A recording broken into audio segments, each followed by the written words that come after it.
सर्वांना नमस्कार. दूर शिक्षण आणि ऑनलाईन शिक्षण केंद्र शिवाजी विद्यापीठ मध्ये BA भाग 1 साठी सत्र 1 साठी प्रवेशित झालेल्या सर्व विद्यार्थ्यांचं मी मनापासून स्वागत करतोय. माझं नाव डॉक्टर मुफीद मुजावर. मी दूरशिक्षण आणि ऑनलाईन शिक्षण केंद्रामध्ये इतिहास विषयाचा सहाय्यक प्राध्यापक म्हणून काम करतोय. तर तुम्हाला जे तुमचे BAच्या अभ्यासक्रमामध्ये इतिहासचे जे पेपर आहेत किंवा इतिहासशी जोडलेले OE चे पेपर असतील किंवा SSC चे पेपर असतील, तर त्याच्या संदर्भातलं मार्गदर्शन मी तुम्हाला करेन. या पद्धतीनं आपण कॉन्टॅक्ट सेशन हे 2 दिवसाचं जे लावलेलं आहे, त्यात आपण 3 पेपरच्या संदर्भात चर्चा करणार आहोत. तर ती चर्चा आपण या ऑनलाईन माध्यमातून आपण करणार आहोत. म्हणजे आजचं एक सेशन, उद्याचे 2 सेशन. ठीक.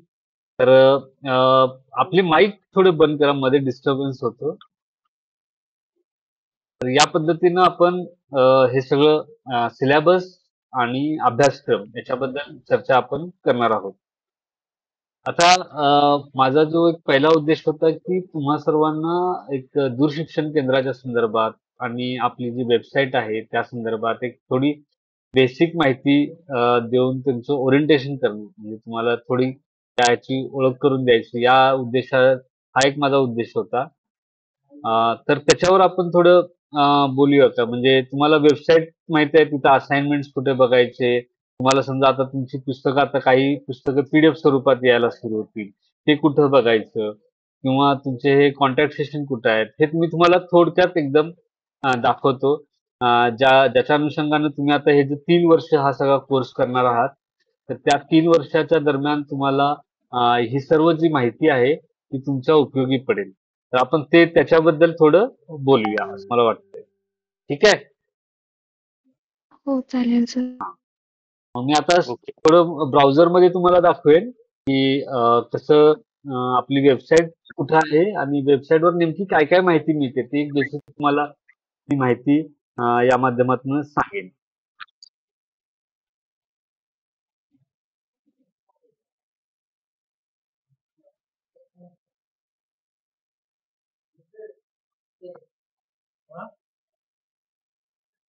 काय?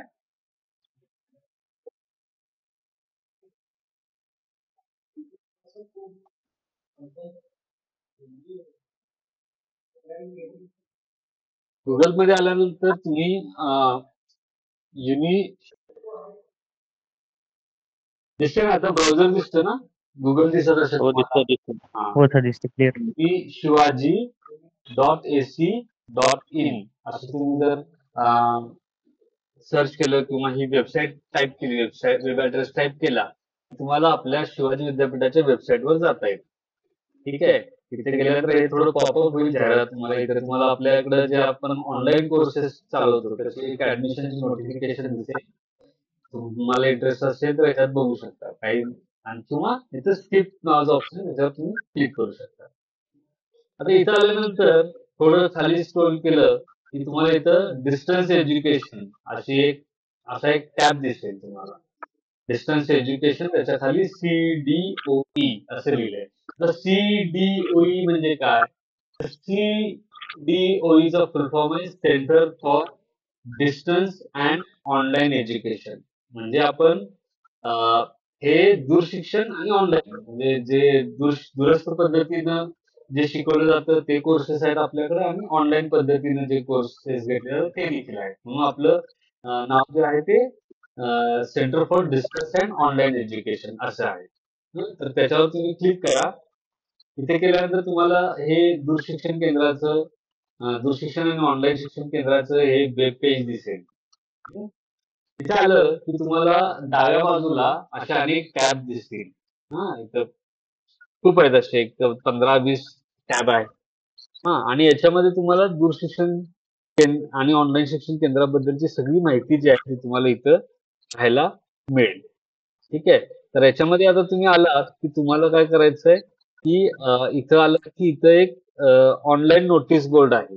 म्हणजे आपल्या असाइनमेंट कधी जमा करायच्या, हॉल तिकीट बद्दल काही सूचना असतील, किंवा कुठली कागदपत्र जमा करायच्या संदर्भातल्या सूचना असतील, तर या सगळ्या सूचना या ऑनलाईन नोटीस बोर्डवर येतात. माईक कुणाचं तरी चालू आहे, माईक बंद करा. तर ऑनलाईन नोटीस बोर्डवर या सगळ्या सूचना ज्या आहेत ते आपल्याला पाहायला मिळतात. तर ऑनलाईन नोटीस बोर्ड तुम्ही क्लिक केलं तर तुम्हाला लक्षात येईल. हे बघा, इथं आता MBAच्या संदर्भातली किंवा आता तुमचं BA भाग 1 त्याचे स्वयं अध्ययन साहित्याच्या संदर्भातली, वितरणाच्या संदर्भातली माहिती कॉलेजसाठी दिलेली आहे. तर अशी सगळी माहिती जी आहे ती तुम्हाला या ऑनलाईन नोटीस बोर्डवर पाहायला मिळते. ते एक तुम्ही नेहमी चेक करत राहायला पाहिजे, आठवड्यातनं किंवा 15 दिवसातनं एकदा तर ते पाहायला हवं. त्यानंतर खाली आलात तुम्ही की इथं ऑन सेल्फ लर्निंग मटेरियल नावाचं एक तुम्हाला टॅब दिसतो. Self learning material. Self learning material म्हणजे जे स्वयं अध्ययन साहित्य आपण ज्याला म्हणतो, तर ते स्वयं अध्ययन साहित्य. तर हे तुम्हाला इथं पाहायला मिळेल. त्याच्यावर तुम्ही क्लिक केलं की आपण जी पुस्तकं विद्यार्थ्यांना पुरवतो त्याचे PDF जे आहेत त्या इथं अपलोड केल्या जातात. तर तिथं तुम्ही ते पाहू शकता. आता याच्यात 2 भाग आहेत. एक आहे व्हिडिओ लेक्चर्सचा भाग आहे. काही आपण व्हिडिओ लेक्चर जे आहेत ते रेकॉर्ड केलेले होते. ते तुम्हाला इथं पाहता येतील आणि दुसरं की PDF जे आहेत तुमच्या अभ्यासक्रमाशी संबंधित, म्हणजे जे आपण दूरशिक्षण केंद्रातून जी पुस्तकं देतो ते त्याच्या PDF जे आहेत ते तुम्हाला या सेल्फ लर्निंग मटेरियल असं जे लिहिलेलं आहे तिथं तुम्हाला पाहायला मिळतील. तुम्ही याच्यावर क्लिक केलं की तुम्हाला इथं असं दिसेल BA, BA2, BA3, BCom 1 असं सगळं तुम्हाला दिसेल. त्यात आता BA फर्स्ट तुमचं आहे, तर त्याच्यावर तुम्ही क्लिक केलं की आता BA फर्स्ट साठी बघा तुम्ही ॲबिलिटी एन्हान्समेंट कोर्स, त्याच्यानंतर इंग्लिश कंपल्सरीचा एक पेपर आहे, त्याच्यानंतर अर्थशास्त्राचे पेपर आहे, हिंदीचे 3 पेपर आहेत आणि इतिहासचा एक पेपर ओळीचा जो PDF आलेली आहे. तर हे असे PDF तुम्हाला इथं पाहायला मिळतील. म्हणजे समजा तुम्ही कुठे बाहेर असाल तर पुस्तक नसेल तर तुम्हाला या माध्यमातून तुम्हाला ती पुस्तकं वगैरे वाचता येतील. तर हा एक महत्वाची लिंक आहे की यातून तुम्ही हे पाहू शकता. आता त्याचबरोबर खाली आलात तुम्ही या डाव्या बाजूला की तुम्हाला हे contact session and counselling session, म्हणजे जसं आता हे लेक्चर आयोजित केलेलं आहे आपण, तसेच आता मराठीचं लेक्चर उद्या होणार आहे. राज्यशास्त्राचं झालेलं आहे. तर त्याच्या संदर्भातली माहिती जी आहे ती तुम्हाला या कॉन्टॅक्ट सेशनच्या टाइम टेबलवरनं मिळते. आता इथं BA इतिहासचे जे कॉन्टॅक्ट सेशन झाले होते त्या संदर्भातले अपलोड केलेले आहे. तर ते टाइम टेबल तुम्हाला इथं पाहता येतं. त्यानंतर दुसरा एक मुद्दा असतो तो आपल्या दूरशिक्षण केंद्राच्या दूरस्थ माध्यमातून जे आपण कोर्स चालवतो त्यामध्ये असतो तो म्हणजे असाइनमेंट्स. म्हणजे ज्याला आपण मराठीत स्वाध्याय असं म्हणतो. तर ते स्वाध्यायाचे जे प्रश्न आहेत ते या असाइनमेंट असं लिहिलेल्या वेबसाईटवर येतात. तर इथं ते आता बघा, आता इथलं आता कुठले नाही आहेत कारण अजून दिलेले नाही आहेत. तर हे मात्र इथं येतील. ठीक आहे, आणि इथं तुम्हाला ते डाउनलोड करून सोडवता येईल. ठीक आहे, आणि मग बाकी हॉल तिकीटची लिंक, एक्झामिनेशन संदर्भात एक्झामिनेशनची लिंक, म्हणजे इथं म्हणजे एक्झाम सेंटरची जी लिंक असते, एक्झाम डिपार्टमेंटची लिंक, ती तुम्हाला इथं पाहायला मिळते. असं हे एक आपलं वेब पेज आहे. तर त्यावर जाऊन तुम्ही सगळ्या ज्या उपयुक्त लिंक आहेत तुम्हाला, तर ते तुम्ही त्याच्यामध्ये जाऊन त्याचा वापर करून तुमचा अभ्यासक्रम चांगल्या पद्धतीने पूर्ण करण्यासाठी त्याचा तुम्हाला उपयोग होऊ शकतो. आलं लक्षात? Yes sir. हो, आला. Yes sir. आता तुमच्यापैकी काही जणांनी ABCID काढलेला असेल, काही जणांनी ABCID काढून डे बाय डे देखील काढलेले असेल. तर काही जणांनी डे बाय डे न काढलेले असे कोणी आहे का? हो, मी काढले खरं जमा केले नाही सर अजून. सर मी नाही जमा काढलेला. करायचंय. ABCID आणि काढले दोन्ही काढले खरं जमा केले नाही अजून. नाही, ABCID काढले. ABCID काढले सर. रजनी, सर ABCID काढलाय. हा तुम्ही ABCID काढलाय खरं डे बाय डे काढला नाही, बरोबर? हा हा हा ठीक आहे, तर असे जे केसेस आहेत ज्यांनी ABCID काढला आणि डे बाय डे काढलेला नाही, त्यांच्यासाठी त्याची एक लिंक मी तुम्हाला दाखवतो की कशा पद्धतीने तुम्हाला ते पाहता येते. ठीक आहे. एक काम करता येतं तुम्हाला, थेट आता तुम्ही डिस्टन्सच्या याच्यावर आला, वेबसाईटवर आला. जसं मी आता दाखवलं ना तुम्हाला, तसं या दूरशिक्षण केंद्राच्या वेबसाईटवर तुम्ही आला. दिसतंय तुम्हाला शेअर केलेलं? हो सर. Yes sir.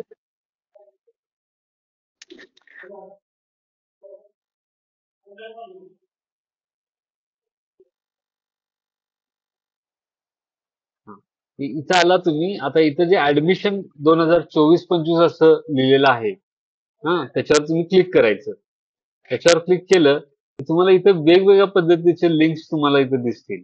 काही नवीन अपडेट असतील तर ते पण इथं, आणि इतर काही उपयोगी लिंक्स जे आहेत ते देखील तुम्हाला दिसतील. काही लोक एकाच वेळी 2 अभ्यासक्रमांना प्रवेश घेतात. त्यांच्यासाठी असतं ते दुहेरी पदवीचा एक फॉर्म असतो. तो भरावा लागतो. त्याची लिंक तुम्हाला इथं दिसते. आता तुमच्यापैकी अनेकांनी डे बाय डी काढलेला नाही असं ते म्हणतात, तर त्यांना या लिंक वरून डे बाय डी काढता येतो. डिस्टन्स एज्युकेशन ब्युरो ID असं आपण त्याला म्हणतो.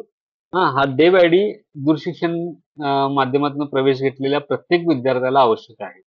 जसं प्रत्येक विद्यार्थ्याला ऍडमिशन फॉर्म भरणं आवश्यक असतं. ऍडमिशन फॉर्म भरला की ऍडमिशनची फी भरणं आवश्यक असतं. तसाच TC देणं आवश्यक असतं. TC किंवा मायग्रेशन, म्हणजे शाळा सोडल्याचा दाखला आपण त्याला म्हणतो की नाही ते. त्याच पद्धतीनं दूरशिक्षण माध्यमातून म्हणजे विद्यापीठामध्ये ऍडमिशन घेणाऱ्या लोकांना आता academic bank of credit ID आवश्यक असतं. ABC ID आपण त्याला म्हणतो.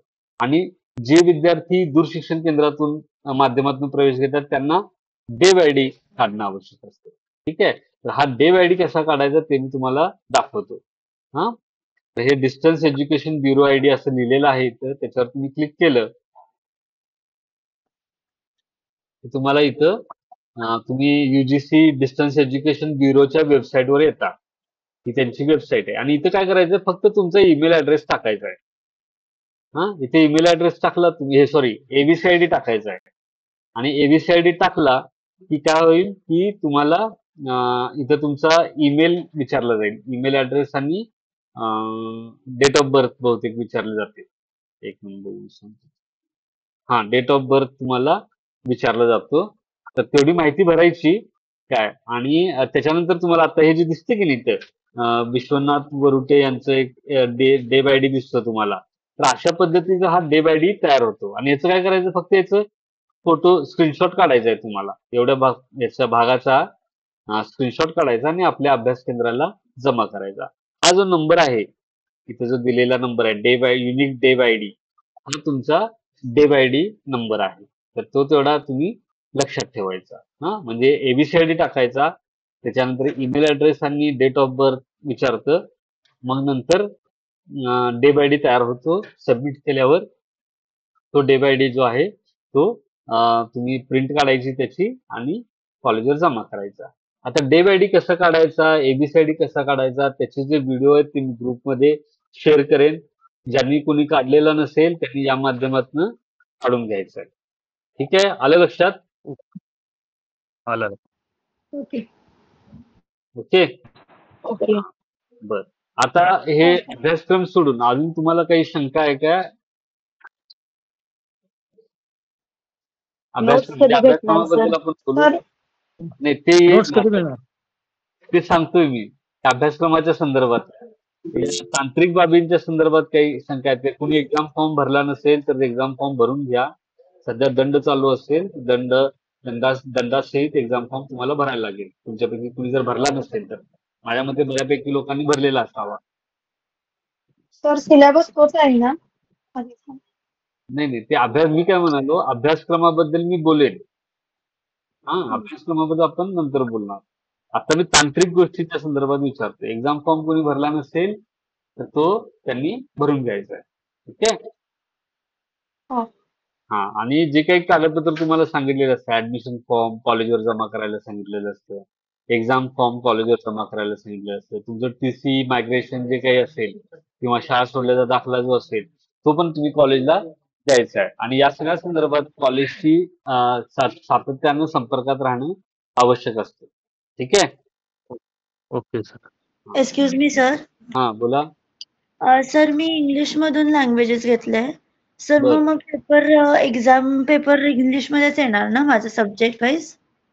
हा म्हणजे आता कसं असतं की पेपर जो असतो तो इंग्लिश आणि मराठी दोन्ही भाषेत येतो. जर तो सोशल सायन्सचा असेल तर. ठीक आहे. जर लँग्वेजचा पेपर असेल तर तो मराठी असेल तर फक्त मराठीत येतो. जर तो हिंदी असेल तर फक्त हिंदीमध्ये येतो. आणि तो जर समजा इंग्लिशचा असेल तर इंग्लिशमध्ये येतो. पण सोशल सायन्स आपण इतिहास, राज्यशास्त्र, समाजशास्त्र, अर्थशास्त्र हे जे विषय असतात तर याचे पेपर तुम्हाला इंग्लिश आणि मराठी या दोन्ही भाषेमध्ये येतात. तुम्हाला जी भाषेमध्ये पेपर लिहायचा आहे त्या भाषेत तुम्ही लिहू शकता. म्हणजे सर इंग्लिश लँग्वेज मध्ये घेतले मी सगळे सब्जेक्ट्स, मग इंग्लिश मध्येच येणार ना पेपर? हो. तुम्ही आता खरं ओके. हे घेतलंय ना, इतिहास पण घेतलाय ना? हो येस सर, हिस्ट्री. मग तो आता इतिहासचा पेपर तुम्हाला इंग्लिश आणि मराठी दोन्ही भाषेत मिळेल तुमच्या हातात. ओके. एक क्वेश्चन पेपर मिळेल आणि तुम्ही ओके ज्यावेळी सर. सोडवाल त्यावेळी तो तुम्हाला हवं असेल तर इंग्लिशमध्ये सोडवू शकता. Okay sir, thank you. आणि मग बुक्स कधी मिळतील सर मग? त्याच्याबद्दल पुस्तक आपली जे इतिहासचं पुस्तक आहे ते आपल्या मराठीमध्ये तयार होतं. ओके त्याचं आपल्याकडं लवकर मिळेल आता. ओके.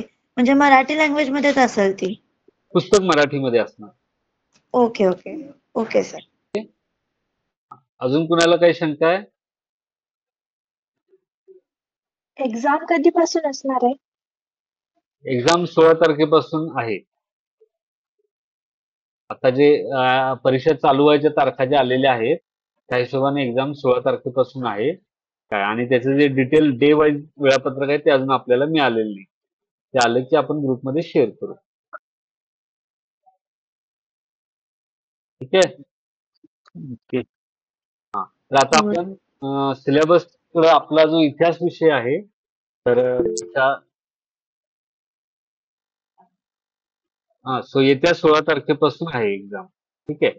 तर मी काय म्हणत होतो की आपला जो इतिहासचा सिलेबस आहे त्याची आपण माहिती घेऊया. आणि पहिल्यांदा मी तुम्हाला इतिहासच्या संदर्भातले जे जोडून असलेले पेपर आहेत त्याची माहिती देतो. आणि मग आज जो आपण पेपर बघणार आहोत पहिला पेपर जो आहे त्याच्यातला rise and growth of Maratha स्वराज्य या पेपरच्या संदर्भात आपण मग चर्चा करूया. आता एक्झामच्या संदर्भात जी माहिती आहे प्रश्न येत आहेत.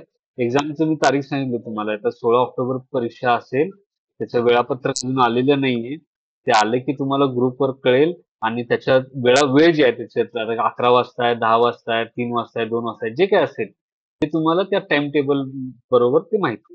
ठीक आहे. तर आता आपण सिलेबसवर पाहूया सिलेबसच्या संदर्भात.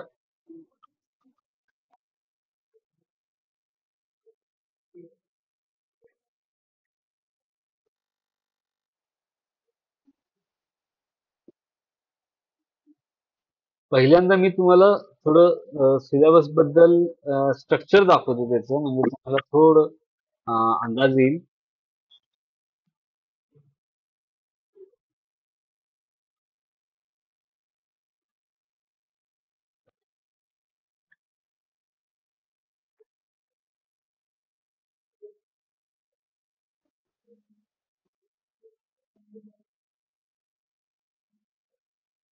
एकच सेकंड रवी सर.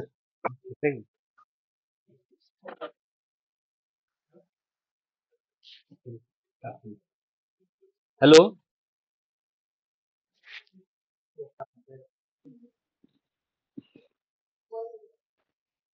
तर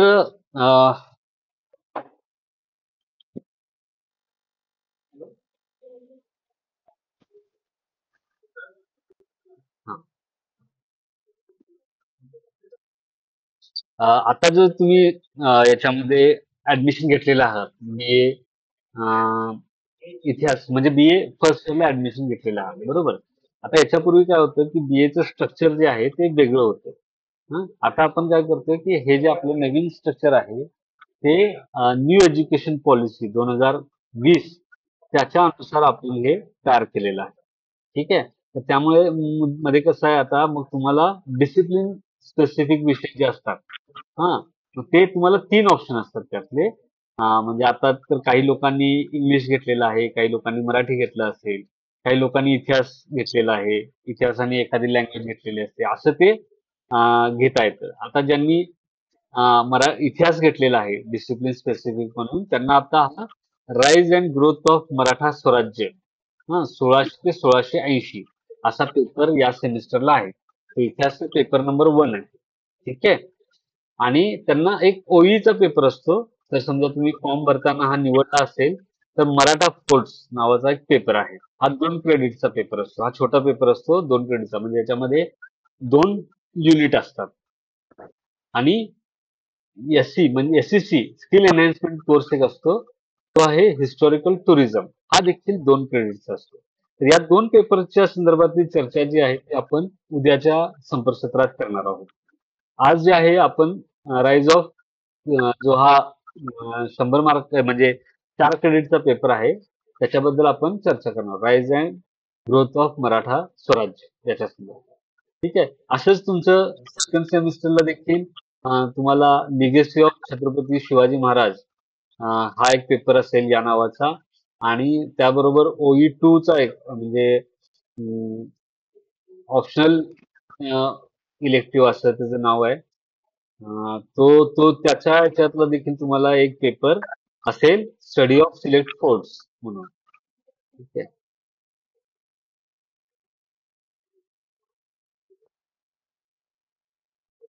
स्टडी ऑफ सिलेक्ट फोर्ट्स म्हणून आहे.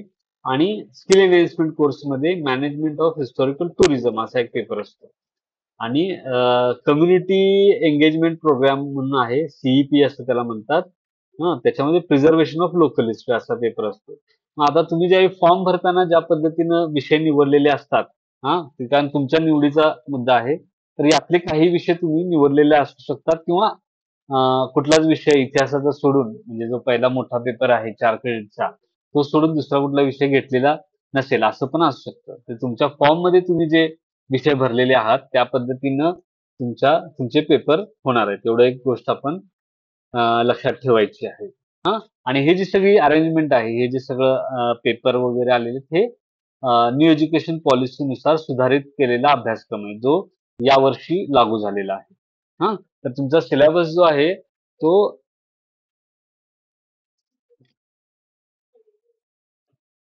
यावर्षीच तयार झाल्यामुळे त्याची पुस्तकं जी आहेत ती पुन्हा नव्यानं लिहून या नवीन स्ट्रक्चरनुसार बनवून ती तयार केली जात आहेत. तर ते काम आपलं वेगानं चालू आहे. आता तुम्हाला जसं तुम्ही पाहिलं की OE 1 मराठा फोर्ट्स याचं पुस्तक आलेलं आहे.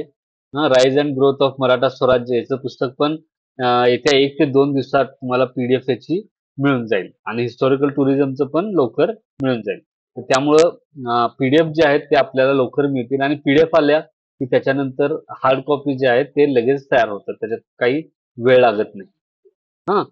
तर ही झाली विषयांच्या संदर्भातली माहिती. आता आपण काय करूयात की स्पेसिफिक जो पेपर आहे आजच्या संपर्कसत्रासाठी जो आहे rise and growth of Maratha स्वराज्य, तर त्या पुस्तकाच्या त्या पेपरच्या संदर्भातली चर्चा आपण आता करूया. ठीक आहे. आलं लक्षात? Okay sir. हो सर. हो सर. ठीक. तर हो सर. एक सेकंड.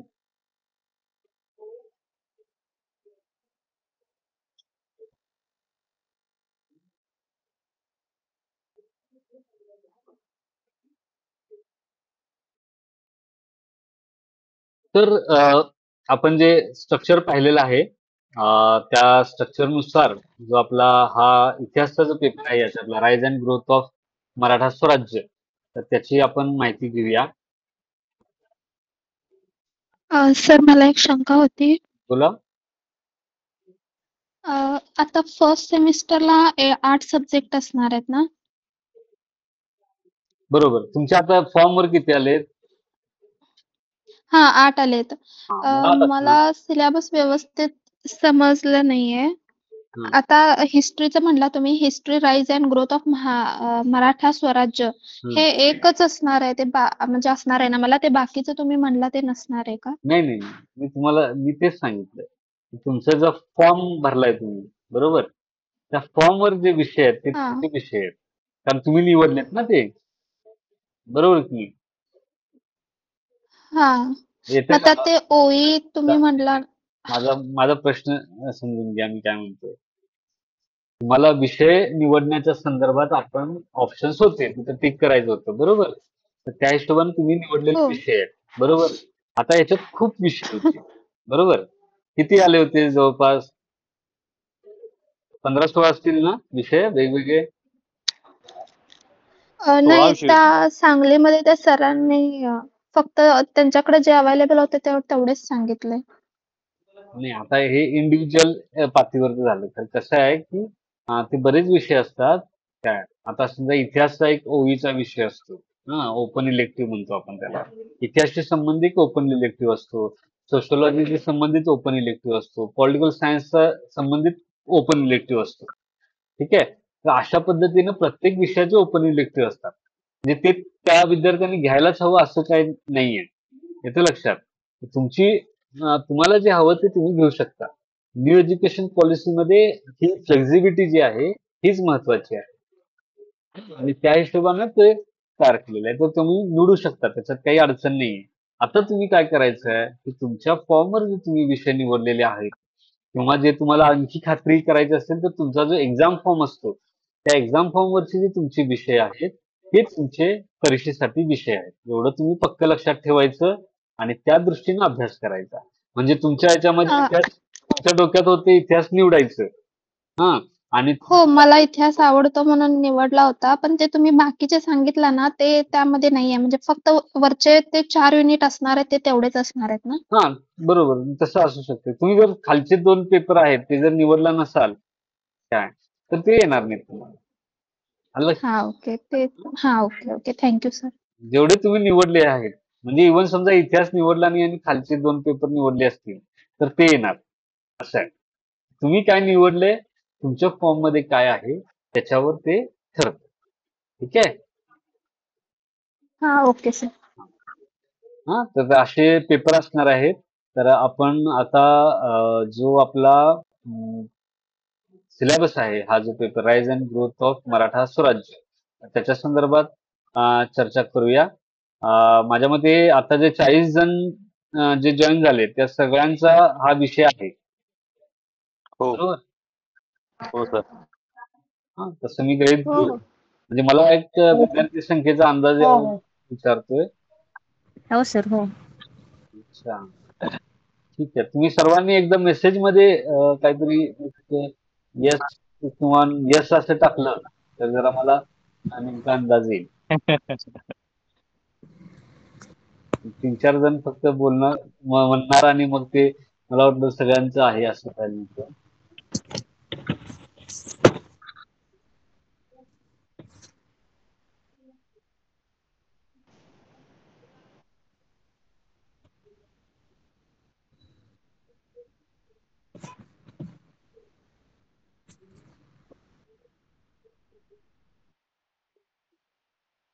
पंधरा लोकांनी रिप्लाय केलेला आहे. वा.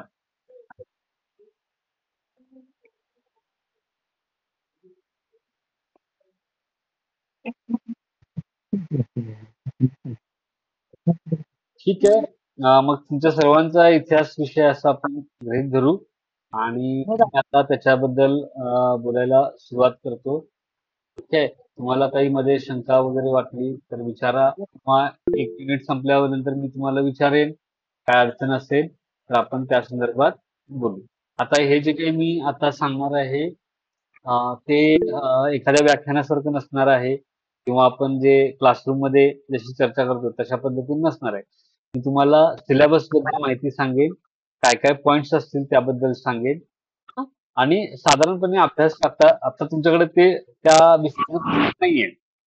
पुस्तक ज्यावेळी येईल, त्यावेळी तुम्हाला त्याच्यातनं तुम्हाला चांगल्या पद्धतीने अभ्यास करता येईल. कशावर जास्त फोकस द्यायचा, त्या गोष्टी तुम्हाला लक्षात येईल. ठीक आहे? तर अशा अर्थाने करू आणि सगळ्यात शेवटी आपण काय करू, तुमचा जो क्वेश्चन पेपरचा फॉर्मॅट आहे, तो मी तुम्हाला दाखवेन आणि मग त्याच्यातनं तुम्हाला पेपरच्यासाठी नेमके कसे प्रश्न असतील आणि कशा पद्धतीने तयारी करायला पाहिजे ते तुमच्या लक्षात येईल. ठीक आहे? तर असा आपला प्लॅन आहे आता. आपण आता मग त्यानुसार पुढे जाऊया.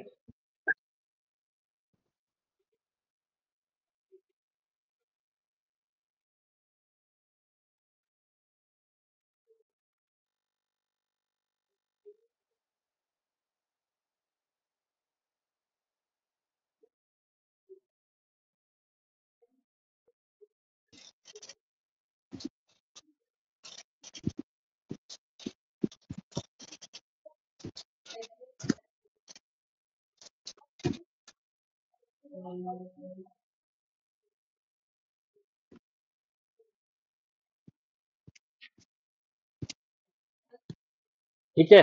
तर स्क्रीन शेअरिंग केलंय, सगळ्यांना दिसतं? Yes sir. बर. येस आता मला एक सांगा की जर समजा मी जो दिसतो ते जर समजा मी हे केलं, आणखीन केलं, ठीक आहे. तर आता तुम्हाला हे मोठं दिसतं का? मोठ्या साईज मध्ये दिसतं का तसं केल्यानं? नाही सर. हो सर. नाही. जेवढ्या साईज आहे तेवढंच दिसतं ते? हो. हो सर. ठीक. मोठं दिसतंय सर. मोठं दिसतंय ना? हा, ठीक. हो. तर असंच ठेवू आपण आणि ते सुरू करू. तर आपला BA भाग 1 सेमिस्टर 1 साठी ज्यांनी इतिहास विषय निवडलेला आहे त्यांच्यासाठी आपण हा संपर्क सत्र हे आयोजित केलेलं आहे. आपली जी आता ह्याच्यामध्ये कॉन्टॅक्ट सेशन विंटर असं लिहिलंय. विंटर म्हणजे आपली जी ऑक्टोबरमध्ये एक्झाम होते त्याला आपण हिवाळी सत्रातल्या परीक्षा असं म्हणतो. तुम्ही आता BA फर्स्ट इयरला आलाय त्यामुळे तुम्हाला ते सांगायला हवं की ऑक्टोबर नोव्हेंबरला ज्या परीक्षा होतात त्याला आपण म्हणतो हिवाळी सत्रातल्या परीक्षा. विंटर म्हणजे हिवाळा. आणि मार्च एप्रिलमध्ये ज्या परीक्षा होतात त्याला आपण म्हणतो समर सेशन. त्याला इंग्लिश मराठीत आपण म्हणू उन्हाळी सत्रातल्या परीक्षा. म्हणून तिथं विंटर असं लिहिलेलं आहे. ठीक आहे. तर याच्यामध्ये आता आपला जो सिलेबस आहे तो इंग्लिशमध्ये आहे बेसिकली आणि तुम्हाला तो लक्षात यावा म्हणून म्हणजे त्याच्यातले पॉइंट्स तरी ऍटलिस्ट लक्षात यावेत म्हणून मी त्याच्यासमोर त्याचं मराठी भाषांतर इथं लिहिलेलं आहे. माझ्यामध्ये पहिल्यांदा आपण काय करू, हा सिलेबस थेट बघण्याच्या ऐवजी आपण काय करूया,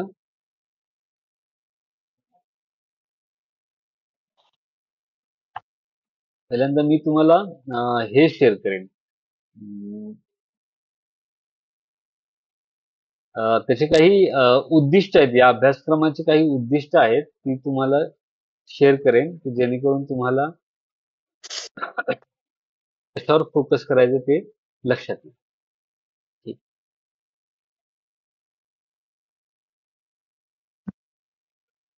तर हा आपला पेपर आहे. तर याची पेपर आता जो काही शिकवला जातो, कुठला पण पेपर शिकवला जातो ते शिकवण्यामागचे किंवा तो अभ्यासक्रमाला लावण्यामागचं काही उद्दिष्ट असतात. आणि ते उद्दिष्ट कशावर डिपेंड करतात की विद्यार्थ्याला हा पेपर अभ्यासल्यानंतर, हा पेपर शिकल्यानंतर नेमक्या कोणत्या पद्धतीची माहिती मिळेल किंवा कुठल्या गोष्टी त्याला कळतील, त्याला समजतील किंवा कुठल्या पद्धतीचे स्किल्स त्याला त्याला त्याला अक्वायर करता येतील म्हणजे मिळवता येतील. कौशल्य कुठली मिळवता येतील त्या अनुषंगानं हा सगळा पेपर डिझाईन केलेला असतो. मग त्यामुळं या पेपरच्या संदर्भात काय त्याची उद्दिष्ट आणि त्याच्यातनं विद्यार्थ्याला काय शिकता येईल, कोर्स लर्निंग आउटकम असं त्याला म्हणतो. या शिकण्यातनं जे आउटकम येईल विद्यार्थ्यांना हा पेपर केल्यानंतर तर त्याची एक माहिती तुम्हाला याच्यातून मिळणार आहे. तर आपण बघूया.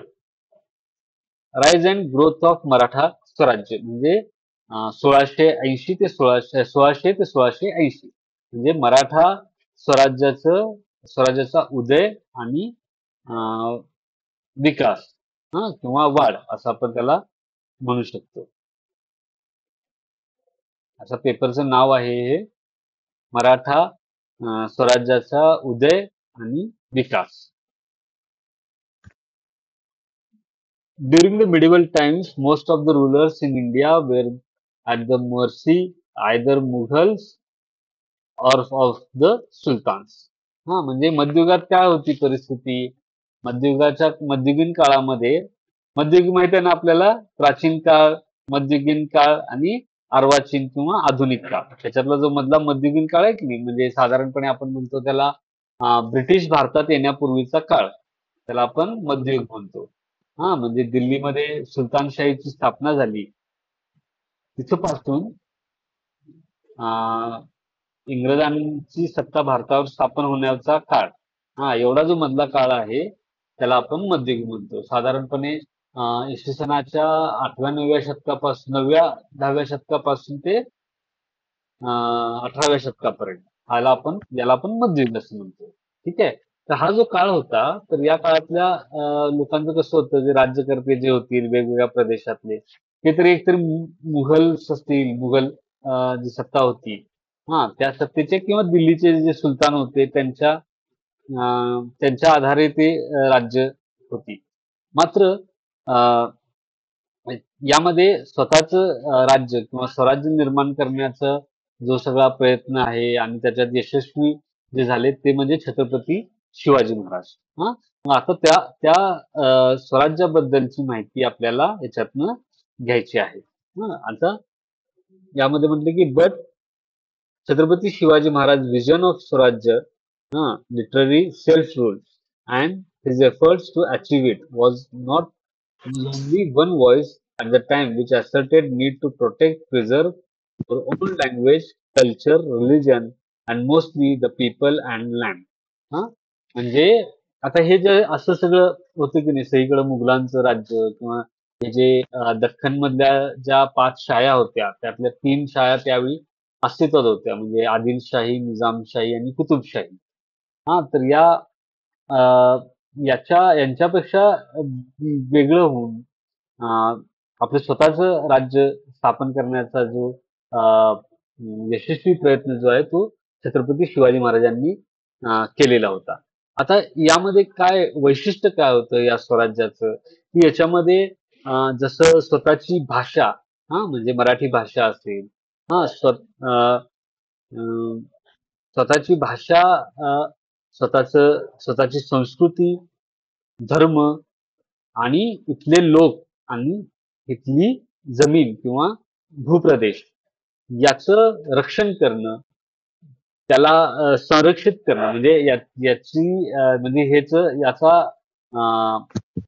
म्हणजे याच्यावर आपलंच राज्य असावं हा आणि त्याचं संरक्षण देखील व्हावं. तर ही जी दृष्टिकोन होता तो छत्रपती शिवाजी महाराजांच्या स्वराज्यामागचा दृष्टिकोन होता. म्हणजे भाषा, संस्कृती, धर्म आणि इथले लोक आणि इथली जमीन हा भूप्रदेश याचं रक्षण करणं हे स्वराज्याचं महत्वाचं मूलाधार होतं. ठीक आहे. It was the only one rule which was free at the same time सॉवरिंग.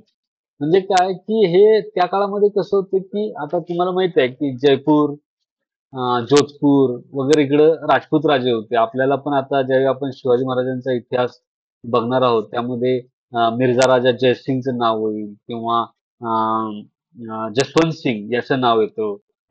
हे देखील म्हणजे राजस्थान मधले जोधपूर, जयपूर इथले राजे होते म्हणजे राजे म्हणायचे त्यांचं नावापुढे राजे होते. पण त्यांच्यावर जी मुख्य सत्ता, अधिसत्ता म्हणू आपण त्याला किंवा प्रभुसत्ता म्हणता येईल म्हणजे त्यांच्या वरती जे मुघल सत्ता असायची.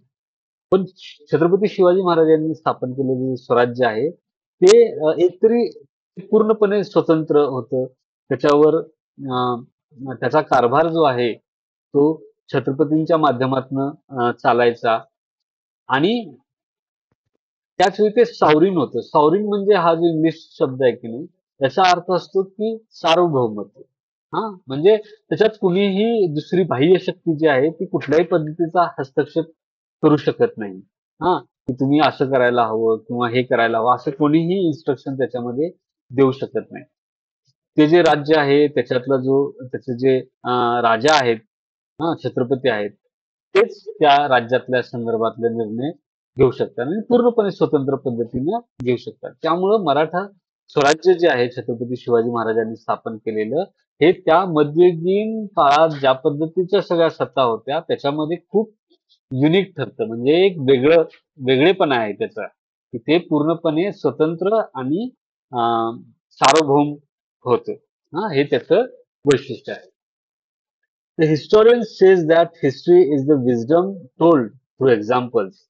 म्हणजे इतिहास जो आहे तो इतिहासकार असं म्हणतात की इतिहास हा एक चांगल्या गोष्टी सांगण्याचा, आदर्श गोष्टी सांगणे हे सांगण्याचं एक माध्यम आहे आणि ते कसं असतं की त्याच्यात उदाहरणं देता येतात. म्हणजे उदाहरण देऊन आपल्याला ते सांगता येतं. म्हणजे एखादा नेता असेल तर त्याचा इतिहास सांगताना आपल्याला गुणांच्या संदर्भात सांगतायत आणि त्यापासून आपण काही गोष्टी शिकू शकतो, चांगल्या गोष्टी शिकू शकतो, काही आदर्श आपण शिकू शकतो.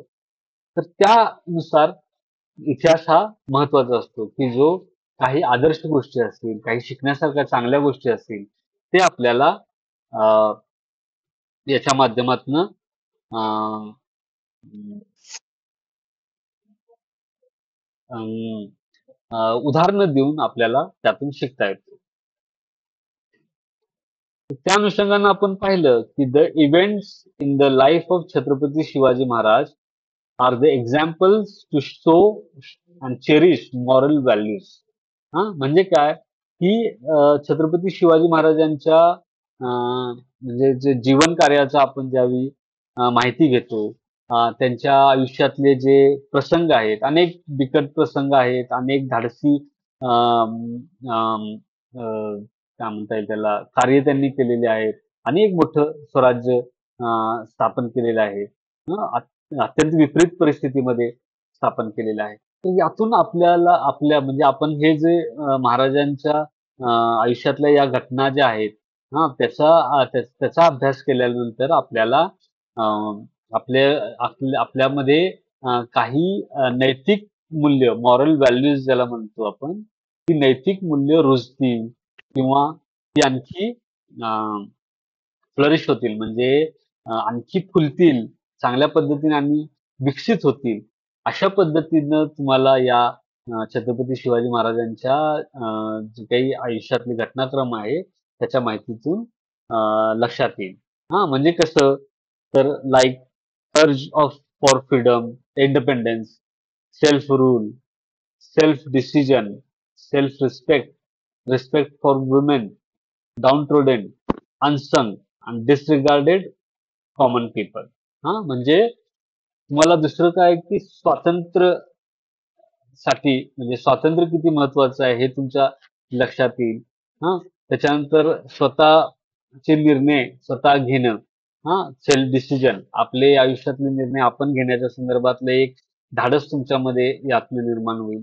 स्वतःबद्दलचा स्वाभिमान जो आहे तो देखील निर्माण होण्यामध्ये आपल्याला छत्रपती शिवाजी महाराजांच्या आयुष्यातले जे प्रसंग आहेत म्हणजे ते माहिती केल्यानंतर, समजून घेतल्यानंतर आपल्यामध्ये पण त्या पद्धतीचा एक कॉन्फिडन्स येतो, एक स्वाभिमान निर्माण होऊ शकतो. त्यासोबतच महाराजांचं जे आदर्श जीवन आहे, त्यातून आपल्याला स्त्रियांच्या संदर्भातला आदरभाव जो आहे, ती गोष्ट आपल्याला शिकता येते. त्याच पद्धतीनं डाउन ट्रोडन म्हणजे जे लोक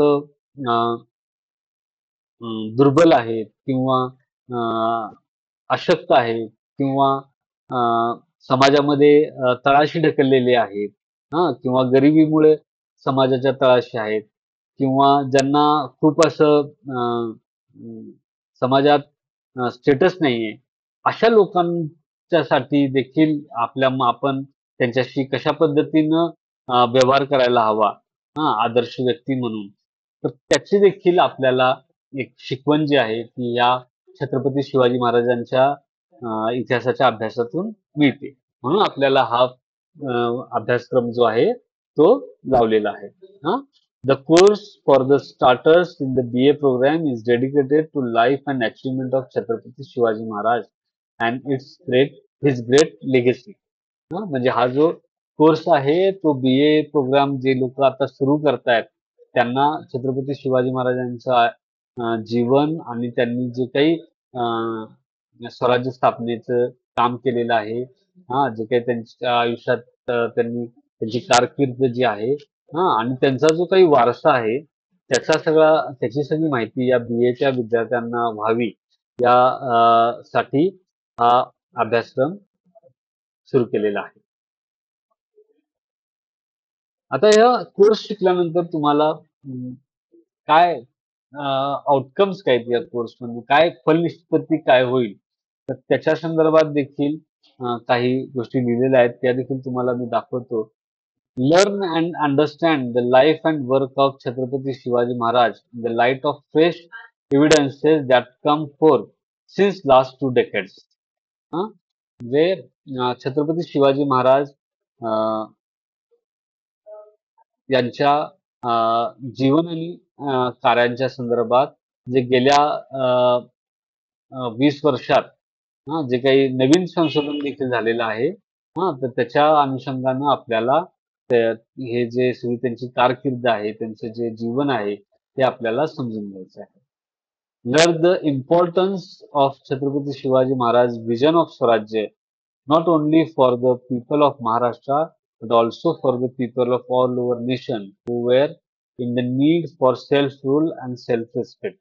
म्हणजे छत्रपती शिवाजी महाराजांचं जे स्वराज्याच्या संदर्भात त्यांचा दृष्टिकोन होता, तो शिकून, तो समजून घेऊन फक्त महाराष्ट्रातल्या लोकांच्या संदर्भातच नव्हे, तर देशातल्या इतर जे काही समाज गट आहेत, तर त्यांच्या संदर्भात त्यांना देखील याच्यातून आदर्श मिळेल, ज्याच्यामध्ये त्यांना स्वराज्य किंवा सेल्फ रूल म्हणजे स्वतःच निर्णय घेण्याच्या संदर्भात स्वतःचं स्वातंत्र्य असेल, व्यक्ती स्वातंत्र्य असेल आणि स्वाभिमान जो असेल, सेल्फ रिस्पेक्ट, तर त्याची देखील शिकवण त्यांना मिळू शकते. आणि त्याच्यानंतर अजून एक उद्देश आहे, understand how the magnificent coronation ceremony was necessary to assert our independence openly.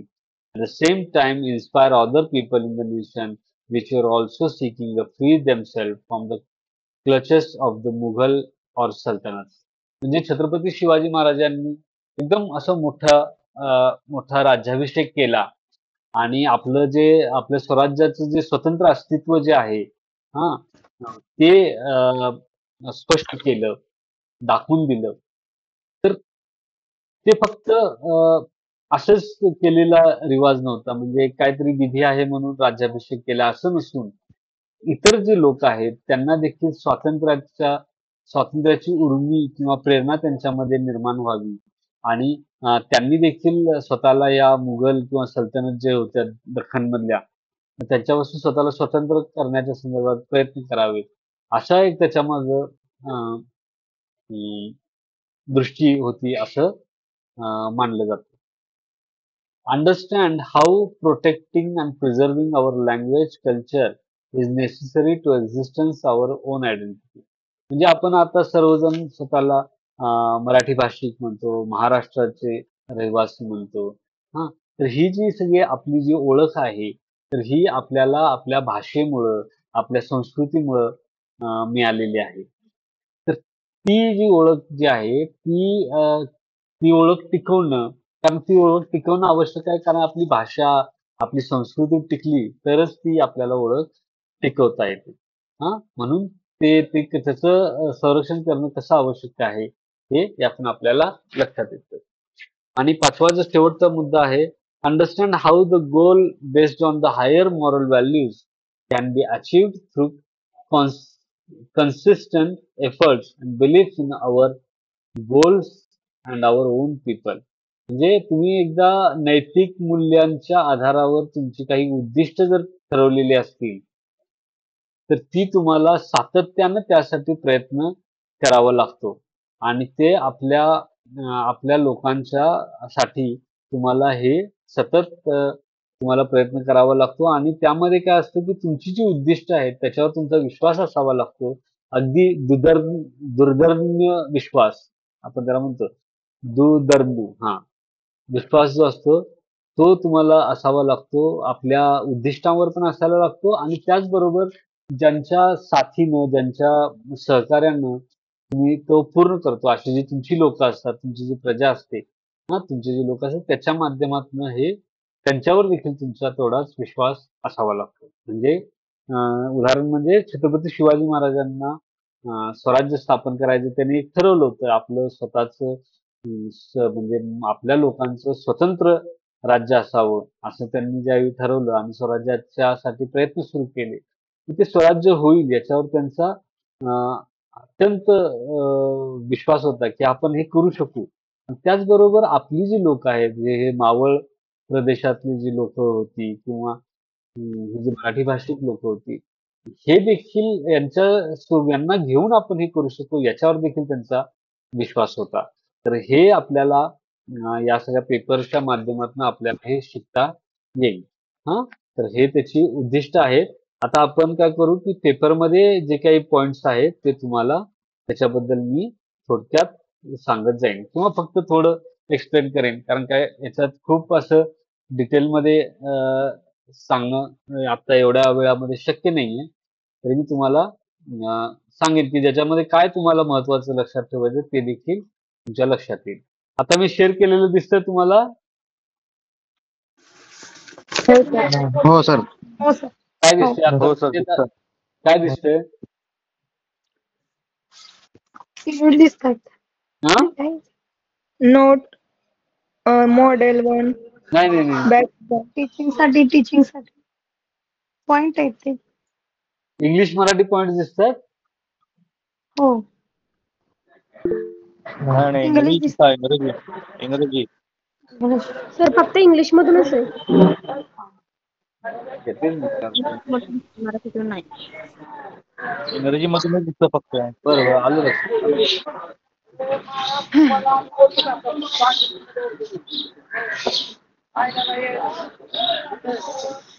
Mic जरा बंद करा. प्रशांत माईक बंद करा.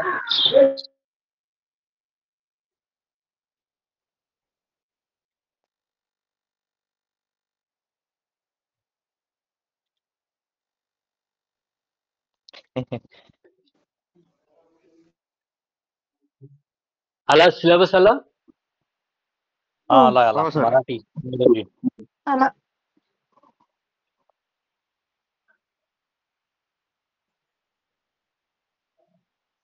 तर हा जो पेपर आहे त्याच्यात मध्ये एकूण 4 घटक आहेत. त्याच्यातला पहिला घटक जो आहे तो आहे बॅकग्राऊंड ऑफ स्वराज्य. त्याला आपण मॉड्यूल म्हणतो इंग्लिशमध्ये, त्याला आपण मराठीत घटक म्हणतो. तर बॅकग्राऊंड ऑफ स्वराज्य असं त्याचं नाव आहे. स्वराज्याची पृष्ठभूमी, त्याचं आपलं भाषांतर आपल्याला करता येईल.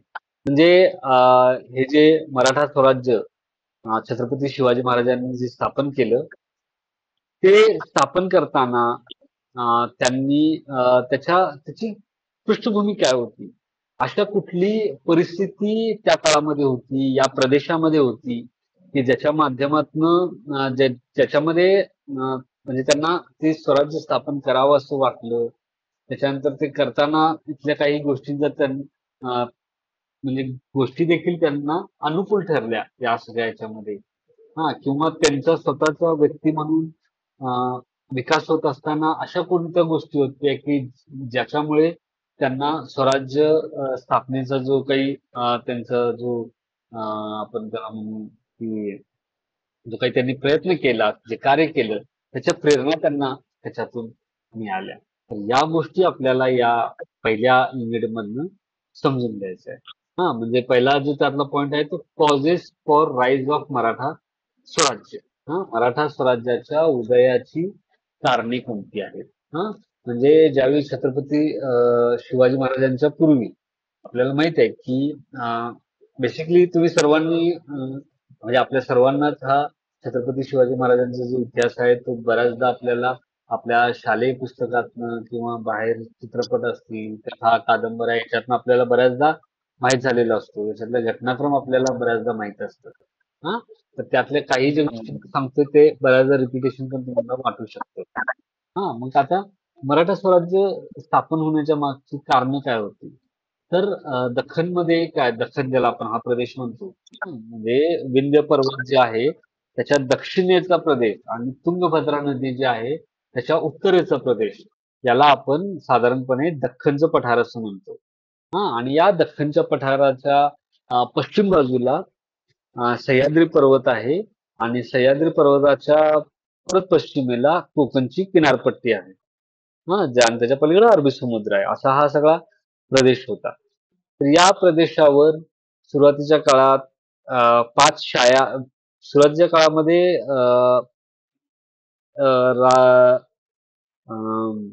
देवगिरीच्या यादवांची सत्ता होती आणि नंतर अल्लाउद्दीन खिल्जीच्या काळामध्ये देवगिरीच्या यादवांचा रामदेव राया, त्याचा रामदेव जो होता यादव, त्याचा पराभव करून अल्लाउद्दीन खिलजी याची सत्ता देवगिरीवर स्थापन झाली आणि त्याच्यानंतर मग ही दिल्लीची सुलतानशाही अनेक वर्ष या प्रदेशावर त्याचं राज्य होतं आणि त्याच्यामध्ये नंतर बंड झालं मोहम्मद तुघलकाच्या काळामध्ये आणि ते बंद होऊन त्याच्यामध्ये बहमनी सत्तेची स्थापना या दख्खनच्या प्रदेशामध्ये झाली. म्हणजे दिल्ली सल्तनतच्या विरोधात दिल्लीची सुलतानशाही होती त्याच्या विरोधात बंड होऊन ही बहमनी सत्ता स्थापन झाली. त्याच वेळी या दक्षिणेला या दख्खनच्या दक्षिणेला देखील आपण बघतोय की दिल्लीच्या सुलतानशाही विरोधात बंड होऊन विजयनगरची देखील स्थापना झाली आणि हे बहमनी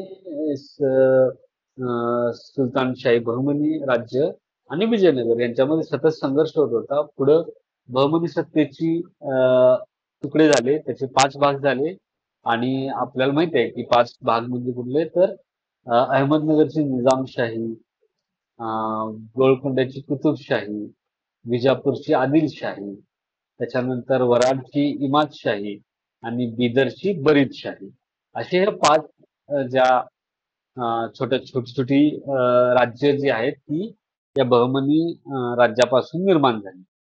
आता त्यातली जी 2 राज्य होती इमादशाही आणि बरीदशाही यांना नंतर या दुसऱ्या राज्यांनी त्याच्यावर कब्जा करून घेतला आणि मग अहमदनगरची निजामशाही, विजापूरची आदिलशाही आणि गोलकोंड्याची कुतुबशाही या सत्ता फक्त अस्तित्वात राहिल्या.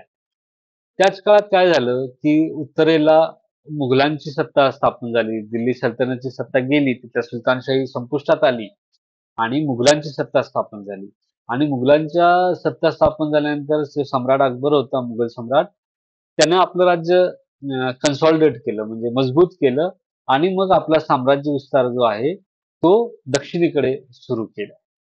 म्हणजे राजपुताना, मावळा वगैरे हा जो मालवा हा प्रदेश सगळा जिंकून घेतल्यानंतर त्यानं दक्षिणेकडे आपला राज्य सत्ते म्हणजे साम्राज्य विस्तार जो आहे तो सुरू केला.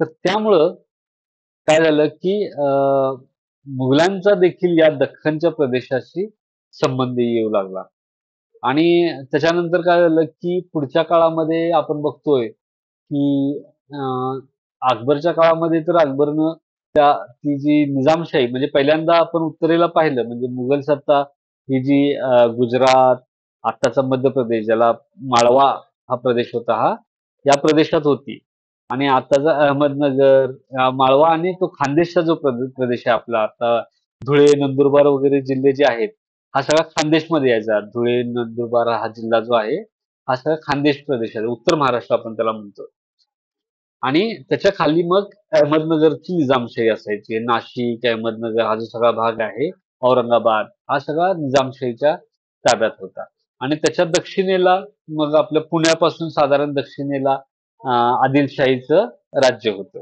आणि मग महाराष्ट्राच्या पूर्व भागात म्हणजे हैदराबाद किंवा हे उस्मानाबाद वगैरे जी एरिया आहेत महाराष्ट्रातला त्याला आपण मराठवाड्यातला काही भाग म्हणू तर त्या भागामध्ये कुतुबशाहीची सत्ता होती. तर अशा ह्या 4 सत्ता होत्या आणि मुघलांनी निजामशाहीवर हल्ले करायला सुरुवात केली. निजामशाही पहिल्यांदा त्यांच्या रस्त्यात यायची तर निजामशाहीवर त्यांनी हल्ले करायला सुरुवात केली आणि या काळात काय व्हायचं की मलिक अंबर जो आहे तो नंतर निजामशाहीचा वजीर झाला. मग ते साधारण घडलं जहांगीरच्या काळामध्ये. म्हणजे अकबरनं प्रयत्न केले मात्र काही त्याला यश आलं नाही. पुढं मग जहांगीरनं प्रयत्न केले. या दरम्यानच्या काळात चांदबिबी नावाची एक राणी तिथं होऊन गेली. तिनं आपलं निजामशाही जी आहे तिचं संरक्षण केलं आणि तिच्याच कारकिर्दीमध्ये हा मलिक अंबर नावाचा जो वजीर आहे हबशी वजीर होता तो त्यानं निजामशाहीच्या रक्षणाची जबाबदारी पार पाडली.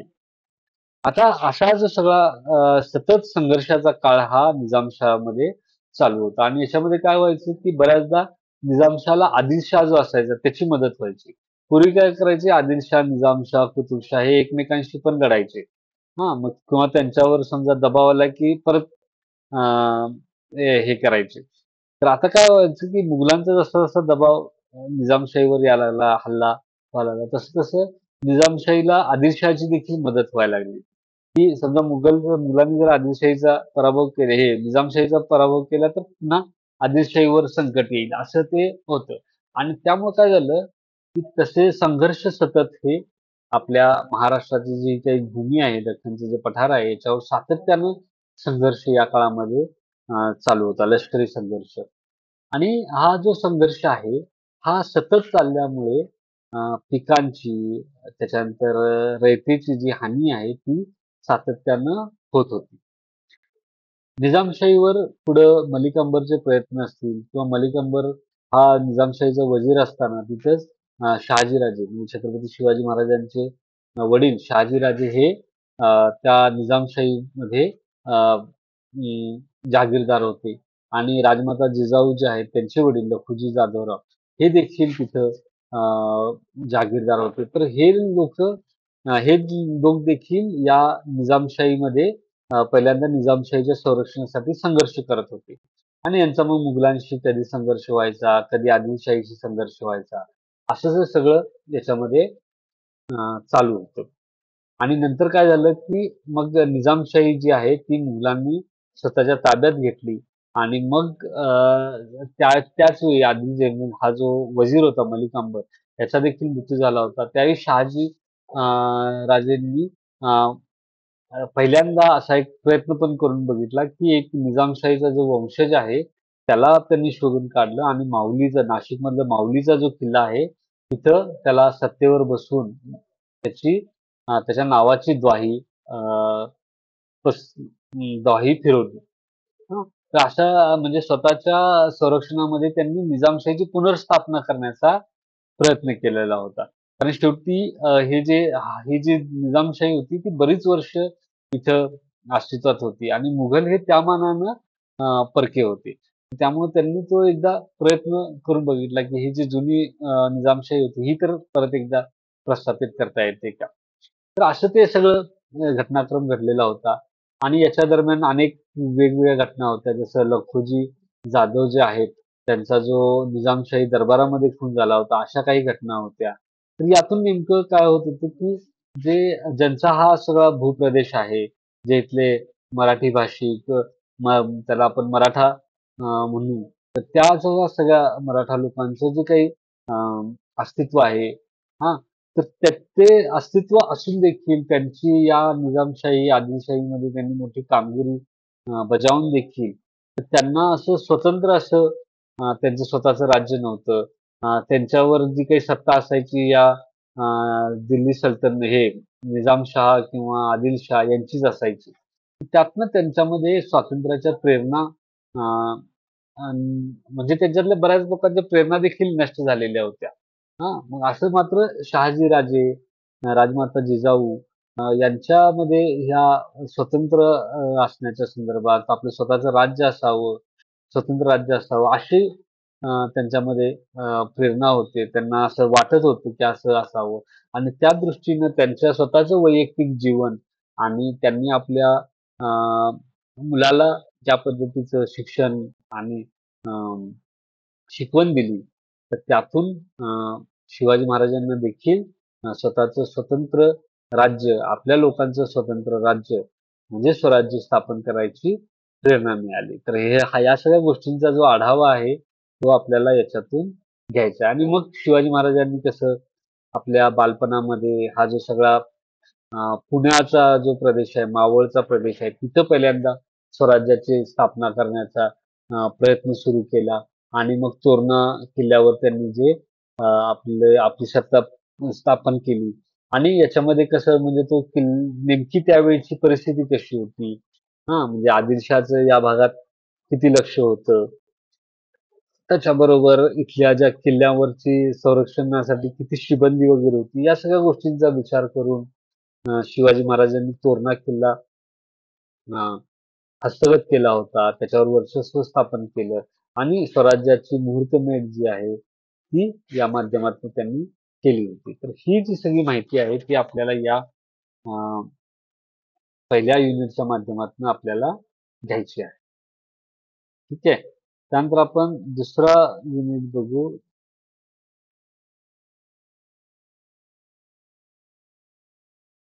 जो दुसरा घटक आहे तो आहे आदिलशाहीशी संघर्ष. जसं मी तुम्हाला म्हणालो, की निजामशाही हे झाली होती आणि आदिलशाहीशी मुघलांचा संघर्ष सुरू होता. त्याचबरोबर काय झालं होतं, की अ, पहिल्यांदा छत्रपती शिवाजी महाराजांनी पुणे, सुपे ही जी काही जहागीर होती शहाजीराजेंची, त्या भागात आपल्याला पहिल्यांदा सत्ता स्थापन करण्याच्या दृष्टीने हालचाली सुरू केलेल्या होत्या. आणि मग आता तो जो सगळा प्रदेश आहे, तो एकदा आपल्या पक्क्या ताब्यात आल्यानंतर त्याच्याशी जोडलेले किल्ले जे आहेत, ते आपल्या ताब्यात आल्यानंतर छत्रपती शिवाजी महाराजांनी अ, जावळीचा जो प्रदेश आहे, त्याच्यावर त्याला आपल्या ताब्यात घेण्यासाठी प्रयत्न सुरू केले. आता हा जावळीचा जो प्रदेश आहे, तो अत्यंत दुर्गम प्रदेश आहे. तिकडं चंद्रराव मोरे नावाचे जे देशमुख होते, ते तिकडं त्यांच्या वर्चस्वाखाली हा प्रदेश होता आणि आत्ताचा जो प्रतापगड किल्ला आहे, महाबळेश्वर, प्रतापगड, हा असा जो भाग आहे, हा दुर्गम भाग तो पुढे कोकणपर्यंत, म्हणजे रायगडपर्यंत असा हा यांच्या ताब्यात होता, कोकणपर्यंतचा भाग. जावळीच्या मोऱ्यांच्या ताब्यात होता. आणि हा प्रदेश खूप महत्वाचा होता, कारण एकतर तो दुर्गम होता. दुसरी गोष्ट होती, की जरी तो दुर्गम असला, तरी कोकणामध्ये जाणारे जे व्यापारी मार्ग आहेत, कोकणाचा आणि हा जो पठारी प्रदेश आहे, त्याला आपण देश म्हणतो. देश आणि कोकण त्याच्यातला जो व्यापार जो आहे, तो या व्यापारी मार्गांच्या माध्यमातून चालायचा. आणि हा व्यापारी मार्ग हा कोकणामध्ये जाण्यासाठी या सह्याद्रीचे जे घाट आहेत, त्याच्या माध्यमातून तिथून तो जायचा. हां. तर ते जात असताना एकच सेकंड.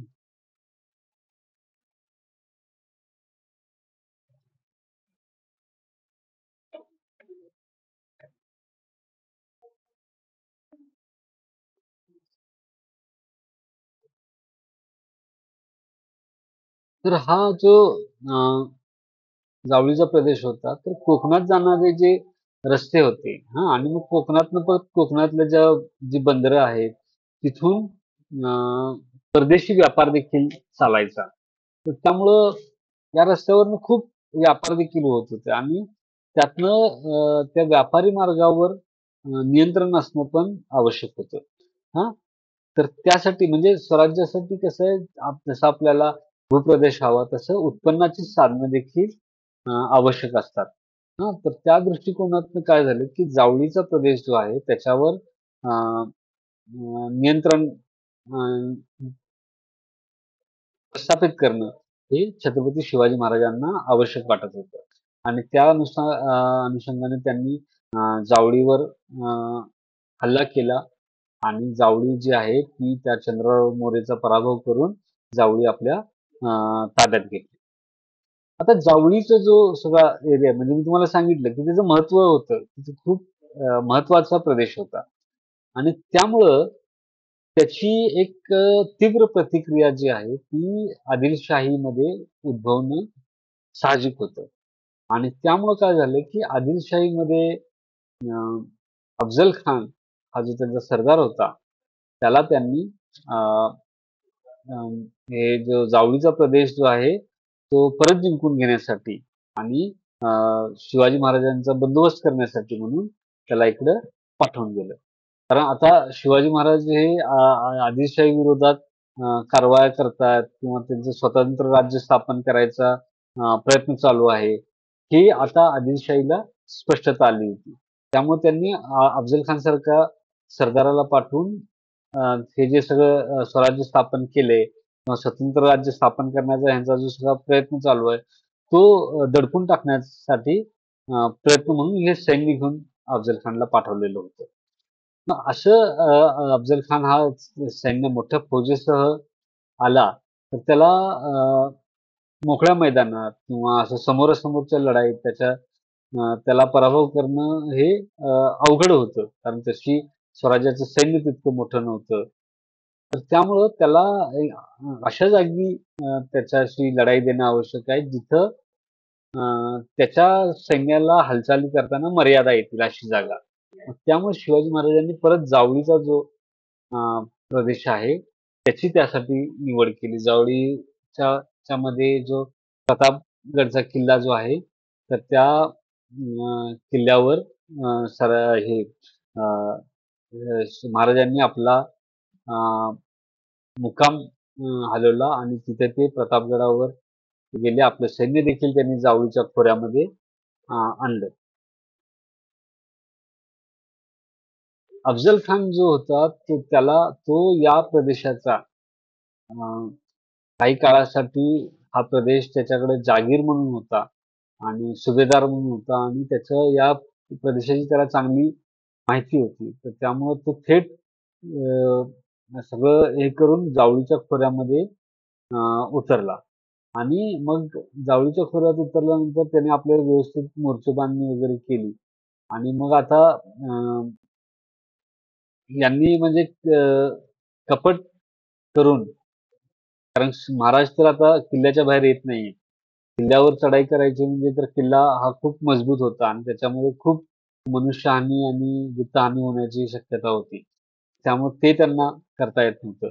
म्हणून त्यांनी काय केलं की कपट नीतीचा वापर करून शिवाजी महाराजांना भेटीला बोलवायचं आणि भेटीमध्ये त्यांच्यावर हल्ला करून त्यांना ठार मारायचा असा प्लॅन जो आहे तो अफझल खाननी बनवलेला होता.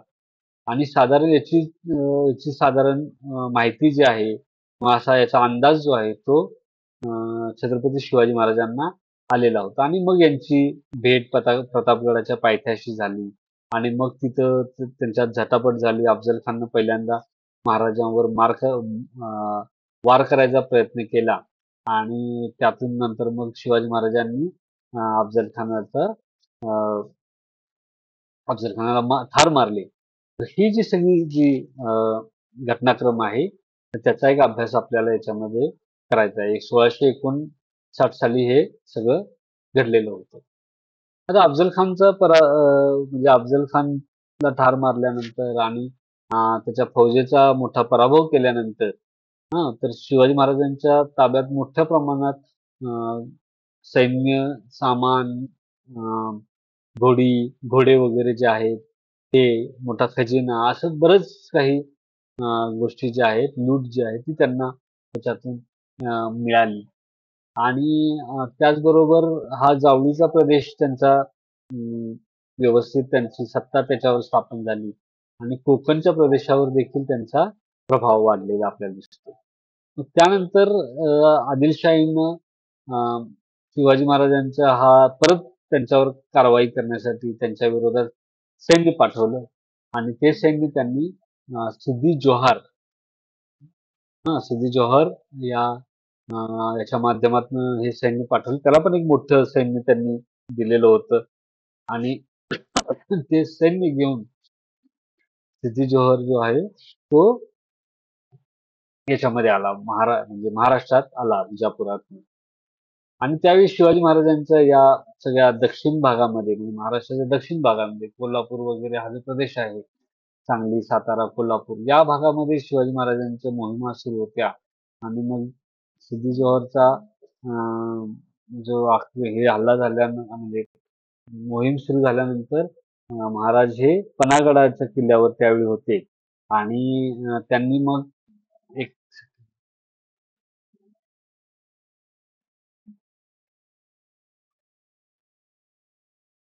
हॅलो हॅलो हा बोला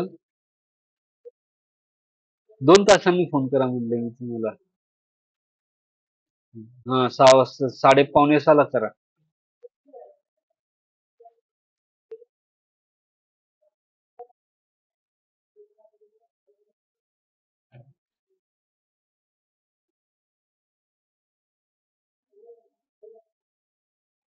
तर हा जो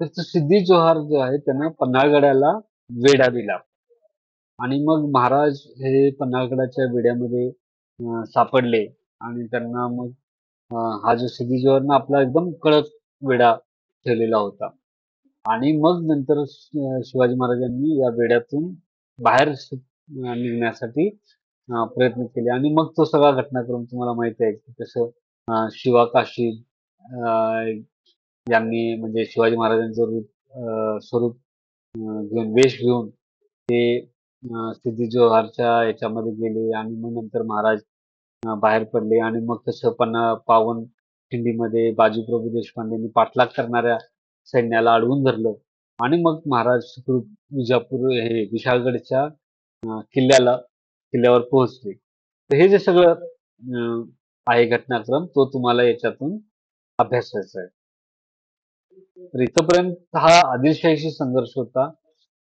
पन्हाळगडाचा वेढा झाल्यानंतर त्यातनं महाराजांनी सुटका करून गेल्यानंतर आदिलशहाचं थोडं असं काय म्हणतात त्याला विकनेस जे आहे त्याचे जे दुर्बलता आहे आदिलशाहीमधली ती समोर आली आणि मग पुढं आपल्याला असं दिसतं की मुघल जे आहेत त्यांच्याशी महाराजांचा मोठ्या प्रमाणात संघर्ष सुरू झालेला आपल्याला दिसतो.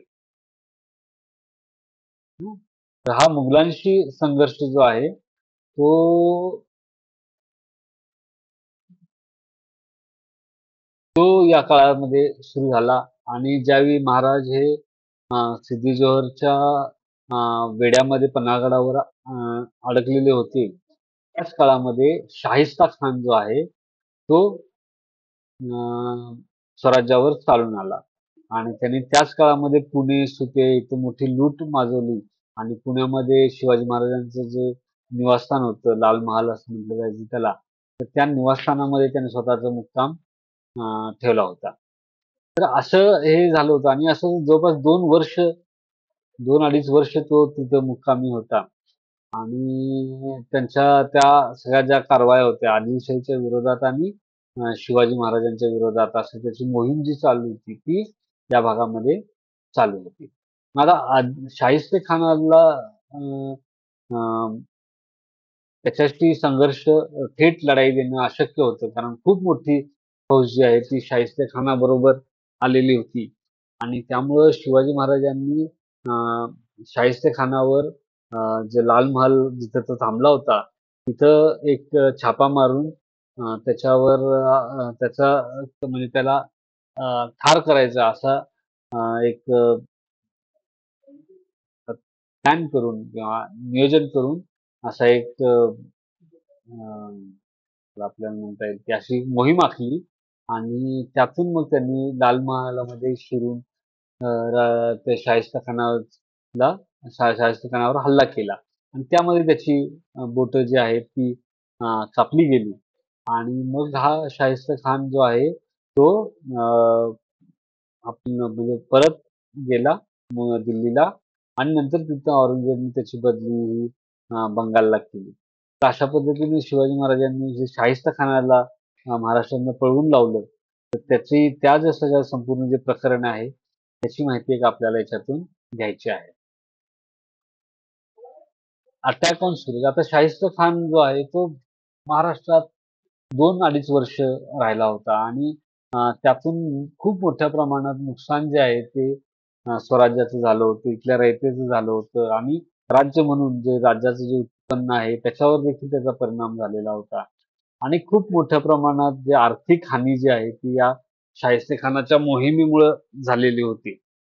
म्हणून शिवाजी महाराजांनी याचा जो सगळा ही जी सगळी तूट जी आहे ती भरून काढणं आणि स्वराज्याला वाढवण्यासाठी स्वराज्याच्या विस्तारासाठी जे धन आवश्यक होतं तर त्यासाठी सुरतेवर हल्ला केला. 1664 मध्ये सुरत हे जे शहर आहे तापी नदीच्या किनारी गुजरातमध्ये म्हणजे तापी नदी जिथे समुद्रात मिळते तर त्याच्या काही किलोमीटर आतमध्ये हा सुरत हे शहर आहे.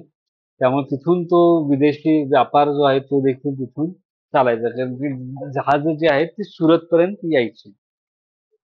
तर या सुरतेवर शिवाजी महाराजांनी हल्ला केला आणि तिथं प्रचंड मोठ्या प्रमाणात संपत्ती जी आहे ती त्यांनी आपल्या कब्जामध्ये घेतली आणि सुरत जे आहे ते मुघलांच्या दृष्टीने खूप महत्वाचं शहर होतं.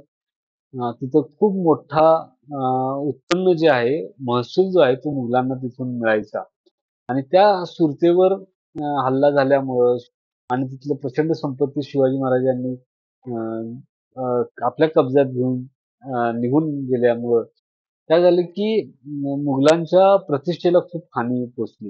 म्हणजे तिथं जे येणारे व्यापारी आहेत, सुरतमध्ये व्यापारासाठी येणारे, त्यांना देखील आता असुरक्षित वाटू लागलं, की नाही आता आपल्याला कसं आपण इथं व्यापार करणार, की असं हल्ला होऊ शकतो वगैरे अस्वस्थता किंवा असुरक्षितता त्यांच्यामध्ये त्यांना निर्माण झाली. तर या सुरतेच्या संदर्भात जे काही असा जो घटनाक्रम झालेला आहे, त्याची एक तुम्हाला माहिती घ्यावी लागेल आणि आपण बघतोय की शाहिस्तेखान प्रकरण, त्याच्यानंतर शिवाजी महाराजांनी सुरतेवर केलेला हल्ला, त्यामुळे मुघलांना आता त्यांचं जे स्वराज्याचे जे सगळे प्रयत्न चालू आहेत ते दडपून टाकावं, असं वाटू लागलं होतं आणि त्याचबरोबर आदिलशाही जी आहे त्याचा देखील बंदोबस्त त्यांना करायचा होता. त्यामुळं मुघलांनी मिर्झा राजा जयसिंग याच्या माध्यमातून एक मोठी फौज जी आहे ती पाठवली आणि त्याच्यामध्ये त्याची माहिती आपल्याला घ्यायची आहे. मिर्झा राजा जयसिंग हे जो जयपूरचे राजपूत राजे होते, जे मुघलांच्या सेवेत होते. त्यांना राजा ही उपाधी होती, मिर्झा राजा अशी उपाधी होती आणि हे जयसिंग जे आहेत हे महाराष्ट्रात आले आणि त्यांचं एक वेगळं डावपेच काय होतं मिर्झा राजा जयसिंग यांचं, की त्यांनी वेगवेगळ्या किल्ल्यांना वेढे घालण्याच्या ऐवजी वाटा ज्या आहेत त्या किल्ल्याकडे येणाऱ्या वाटा बंद केल्या आणि किल्ल्याला वेढा घातला. अशा पद्धतीने त्यांनी ते डावपेच आखले आणि त्यामुळे काय झालं, की अनेक किल्ल्यावर हे मराठा स्वराज्यामध्ये अनेक किल्ल्यामध्ये किंवा ही मराठा फौजेची जी आहे ती कोंडी मोठ्या प्रमाणात झाली आणि त्यातून काय झालं, की पुरंदर इथं मोठी लढाई देखील झाली आणि त्यात अनेक सैन्य जे आहे, सैनिक जे आहेत ते मारले गेले आणि याच्यातून काहीच फलनिष्पत्ती होत नव्हती आणि मिर्झा राजा जयसिंग यांना हरवणं खूप अवघड आहे हे लक्षात येत होतं. त्यामुळं छत्रपती शिवाजी महाराजांनी मिर्झा राजा जयसिंग याच्याशी तह केला आणि तो तह करून त्यांनी तो पुरंदरचा तह या नावाने तो ओळखला जातो. यामध्ये शिवाजी महाराजांनी आपले किल्ले जे आहेत ते मिर्झा राजा जयसिंग यांच्याकडे सोपवले, म्हणजे मुघलांकडे सोपवले आणि त्याचबरोबर आदिलशाह विरुद्धच्या मोहिमामध्ये मुघलांना मदत करण्याचं आश्वासन दिलं आणि त्याचसोबतच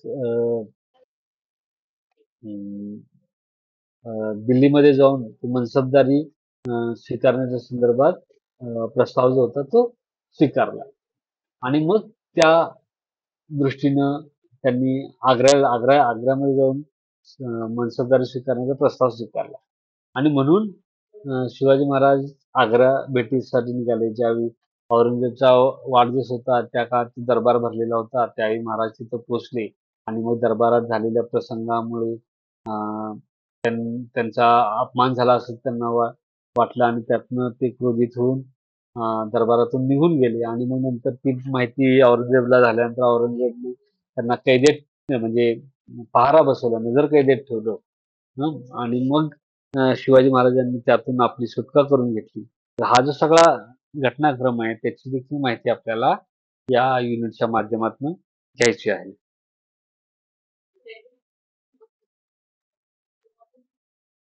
त्यानंतर जो शेवटचा युनिट आहे या पेपर मधला तो आहे कोरोनेशन अँड सदर्न कॅम्पेन. म्हणजे राज्याभिषेक आणि दक्षिण मोहीम.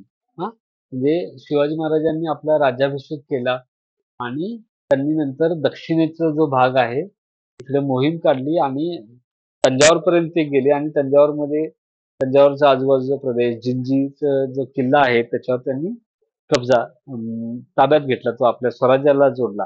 तर ही जो सगळा घटनाक्रम आहे तो आपल्या चॅप्टर मधून आपल्याला समजून घ्यायचा आहे.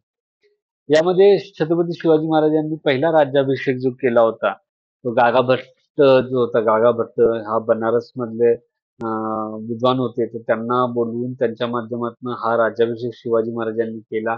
तर त्या राज्याभिषेकाची माहिती, त्याची उद्दिष्ट काय होती राज्याभिषेक करण्याच्या मागची, तर त्याची माहिती आपल्याला याच्यातून घ्यायची आहे. त्यासोबतच तो जो राज्याभिषेक झाला होता तो वैदिक पद्धतीनं झालेला होता. त्याचवेळी काय होतं की भारतामध्ये शाक्त पद्धत देखील जो आहे, शाक्तपंथ जो आहे तो देखील त्यावेळी खूप प्रभावी होता आणि अनेक लोक शाक्त संप्रदायाचं देखील मान्य करणारे होते. तर त्या अनुषंगानं आणि काही इतर अनेक कारणामुळं शिवाजी महाराजांनी निश्चलपुरी जो नावाचा जो शाक्तपंथीय होता, तर त्याच्या माध्यमातून हा दुसरा शाक्त राज्याभिषेक केलेला होता. तर त्याची देखील एक माहिती तुम्हाला या धड्यातून म्हणजे या पॉइंट मधून शिकायची आहे. आणि मग शिवाजी महाराजांची दक्षिण मोहीम की ज्याच्यामध्ये शिवाजी महाराज हे पहिल्यांदा हैदराबादला गेले आणि तिथं कुतुबशहाशी म्हणजे त्यावेळी त्याचं नाव हैदराबाद नव्हतं, त्यावेळी त्याचं नाव भागानगर होतं. तर भागानगरमध्ये जाऊन कुतुबशहाशी त्यांनी भेट घेतली आणि मग तिथून ते दक्षिणेकडे आले आणि मग दक्षिणेला येऊन आदिलशाहीच्या ताब्यातला जो जिंजीचा प्रदेश जो आहे तो त्यांनी किल्ला जो जिंकून घेतला आणि तिथला जो आसपासचा भूप्रदेश आहे त्याच्यावर देखील आपली सत्ता त्यांनी स्थापन केली. तर हा जो सगळा एक घटनाक्रम आहे, त्यांची जी मोहीम आहे त्याची माहिती, त्या मोहिमेच्या मागची कारणं जी आहेत ती तुम्हाला जाणून घ्यायची आहे. आणि सगळ्यात शेवटचा जो पॉइंट आहे याच्यातला तो डेथ ऑफ छत्रपती शिवाजी महाराज 1680. तर याच्यामध्ये छत्रपती शिवाजी महाराजांचं निधन झालं, तर त्या काळाच्या दरम्यानची परिस्थिती काय होती आणि त्याच्यानंतर काय नेमकं परिस्थिती निर्माण झाली आणि शिवाजी महाराजांचं नेमकं कामाचं जे हे आहे महत्व जे आहे त्याची एक माहिती आपल्याला या पॉइंट मध्ये घ्यायची आहे. तर ते सगळी जी माहिती आहे ती तुम्हाला आता लवकर जे नोट्स उपलब्ध होतील त्यातून तुम्हाला ती माहिती मिळून जाईल. आणि मी काय करेन की मागच्या सिलेबसच्या वेळी काय होतं की काही चॅप्टर्स जे आहेत ते मोठे होते आणि हा सिलेबस थोडा मोठा होता. तर तो आता थोडा त्याच्यामध्ये काय केलंय की त्याच्यातले काही भाग जो आहे तो म्हणजे कालखंड मोठा इन द सेन्स कालखंड मोठा होता. तर त्याऐवजी आता आपल्याला काय करायचं, फक्त शिवाजी महाराजांच्या काळातल्या संदर्भात म्हणजे 1600 ते 1680 हा जो काळ आहे म्हणजे पृष्ठभूमी आणि शिवाजी महाराजांचं निधन झालं त्या काळापर्यंतचा अभ्यास आपल्याला या पेपरमध्ये आता करायचा आहे. तर त्याच्याशी संबंधित 2 युनिट मागच्या पुस्तकामध्ये होते. तर ते मी तुम्हाला अभ्यासासाठी म्हणून आता ग्रुपमध्ये टाकतोय. आपलं ज्यावेळी पुस्तक येईल हा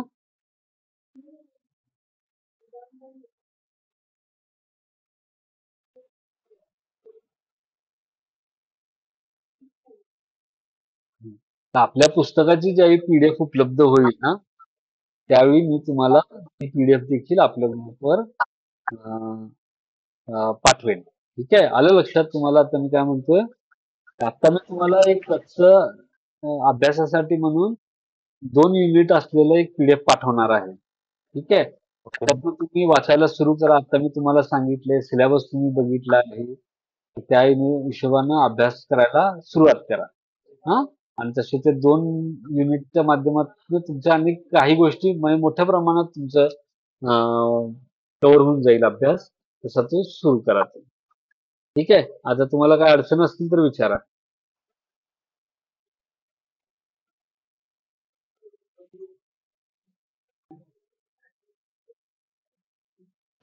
आहेत कुणाला काही अडचण, शंका? सर नोरीना बोला. सर आता तुम्ही सिलेबस एक्सप्लेन केलेला आहे आम्हाला, लाईक मराठी आणि इंग्लिश मध्ये दोन्ही पण. मग ते युट्यूब मध्ये जर टाईप केलं तो चॅप्टर, मग तो एक्सप्लेनेशन येईल का आपल्याकडे? हा, युट्यूब मध्ये तुम्ही व्हिडिओ काही बघू शकता. ठीक आहे, काही व्हिडिओ बघू शकता किंवा मी आता काय करेन, म्हणजे आता तो कसं आहे की मागच्या सिलेबसचे काही व्हिडिओ आहेत, ठीक आहे, ते मी शेअर करतो. तर त्यातला थोडा भाग तुमच्या उपयोगाचा आहे, म्हणजे अर्धा भाग, 2 युनिट जे आहेत ना ते तुमच्याही उपयोगाचे आहेत. ते पण तुम्ही बघा, तुमच्या अभ्यासासंबंधी जेवढा भाग आहे तुम्हाला लक्षात आलं की तुमचा पेपर काय आहे की पृष्ठभूमी, बॅकग्राऊंड, एस्टॅब्लिशमेंट ऑफ मराठा स्वराज्य आणि छत्रपती शिवाजी महाराजांचं निधन, या एवढ्या 1680 एवढ्या काळाच्या संदर्भातला जो व्हिडिओतला भाग आहे तो तुम्ही बघू शकता. मी आता व्हिडिओ पण टाकतो त्याच्यावर. मागचे जो आपल्या इकडे एक प्राचार्य पठाण सर होते, IAS पठाण सर, त्यांनी ते लेक्चर घेतले होते. तर त्यामध्ये त्यांनी खूप चांगल्या पद्धतीनं हा सगळा घटनाक्रम वगैरे जे सांगितलेलं होतं ते तुम्हाला त्यातून ऐकायला मिळेल. त्याचा पण तुम्हाला उपयोग होईल. ठीक आहे, आपण असं करू. Okay sir. ठीक आहे. Yes sir. अजून काही शंका आहे? सर काही तांत्रिक कारणामुळे जर अडचण होत असेल हा, तर आम्हाला ते झालेले लेक्चर्स हो, पुन्हा आता कशातून म्हणजे मी आता पाहायला येतील? रेकॉर्ड करतोय तर तुम्हाला हा उद्या म्हणजे नंतर पाहायला मिळेल, शेअर करेल लवकर. म्हणजे आता तुम्ही हा. कसं अटेंड केले पूर्ण वेळ, हो हो परत बघावं वाटलं, तसं इंटरेस्टिंग वाटलं तर तुम्ही बघू शकता पुन्हा. ठीक आहे चालेल. तशी काय आणि आपली जर वेबसाईट आहे का त्यामध्ये जाऊन बघायला येईल? आणि आता कसं आहे, माझं चॅनल आहे आपलं हा कंटेंट म्हणून चॅनल आहे, मी तिच्या चॅनलची लिंक देईन. त्याच्यावर तुम्ही अजून एक करू शकता बघा, म्हणजे आता तर तुम्हाला जसं याचं तरी मिळेल, मराठा हिस्ट्रीचे खरं त्यामध्ये या पद्धतीचं नाहीये इतिहास, ह्या थोडा BA लेवलला केले, कारण माझ्याकडे MA चे पण लेक्चर्स आहेत. तुम्ही खरं आता एवढं बघून घ्या. मी पाठवतो व्हिडिओची लिंक आणि चॅनलची लिंक पाठवतो, तर ते पण तुम्ही चालेल चालेल पाहू शकता. त्याच्यावर जे व्हिडिओ तुम्हाला आवड म्हणून पाहायचे असतील तर ते देखील तुम्ही बघू शकता. सगळेच जण बघू शकता. आणि जर ठीक सर आहे ओय चालेल ऑफ सर. उद्या त्याच्याबद्दल आपलं लेक्चर आहे दुपारी. तुम्ही निवडलाय का तो ओईचा हो पेपर? हो हो निवडला आहे. काय नाव मग आहे? त्या काय नाव आहे तुमच्या पेपरचं? इतिहासमध्ये ओई ऑप्शन निवडला आहे माझं नाव पाटील आहे. नाही, कुठला निवडलाय खरं त्यातला? ते फोर्ट फोर्ट म्हणून निवडलेला आहे. बर, ठीक आहे. मग त्याच्याबद्दल उद्या आपण घेणार आहोत. उद्या 3:30 वाजता, 3:30 ते 4:30 मराठा फोर्ट्सवर आपण बोलू, आणि 4:30 ते 5:30 हिस्टॉरिकल टुरिझम असा स्किल एनहान्समेंटचा पेपर आहे. त्याच्यावर आपण उद्या चर्चा करणार आहोत. ठीक आहे. मला काही अजून शंका असतील तर विचारा मला. नसेल तर आपण हं? माझा ओई सायन्स टेक्नॉलॉजी अँड डेव्हलपमेंट आहे ओई. हा, मग आता तुम्ही तो निवडला असेल ना तर त्याचा तुम्हाला अभ्यास करायला लागेल. मला माहित नाही की त्याचं पुस्तक आपण बनवतोय का नाही. उद्या काय नाही ना त्याच्याबद्दल? हा, ओई बद्दल उद्या काय नाही ना सायन्स टेक्नॉलॉजी? नाही, सायन्स टेक्नॉलॉजी नाही. उद्या ओईचे 2 पेपर असणार आहेत. एक पेपर असणार आहे मराठा फोर्ट आणि स्किल एनहान्समेंट कोर्स, त्याच्यामध्ये हिस्टॉरिकल टुरिझम. हे पेपर तुमचे असतील तर तुम्ही join नाहीत नाहीत माझे. बरं, ठीक आहे. तुम्ही मग नाही आला तरी चालेल, काय प्रॉब्लेम. सायन्स टेक्नॉलॉजीचं कधी होईल सर? त्याचं लेक्चर होईल का नाही का आपल्याला म्हणजे सांगता येत नाही, कारण त्याचं पुस्तक आपण बनवतो काय, तर तुम्हाला एक तर सेल्फ स्टडी करायला लागेल. किंवा तुम्ही ज्या कॉलेजमध्ये घेतले कोणाचा असेल तर तुम्ही तिथनं बसून घेऊ शकता. ठीक आहे.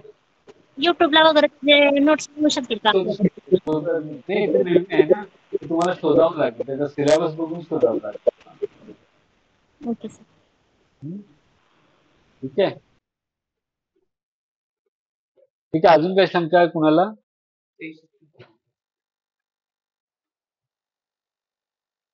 काही शंका असेल तर सांगा. शंका नसेल तर मग आपण थांबूया.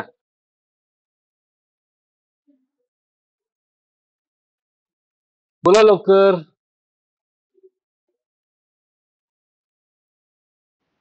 सर एक्झाम पेपर किती मार्काचे असते साधारण?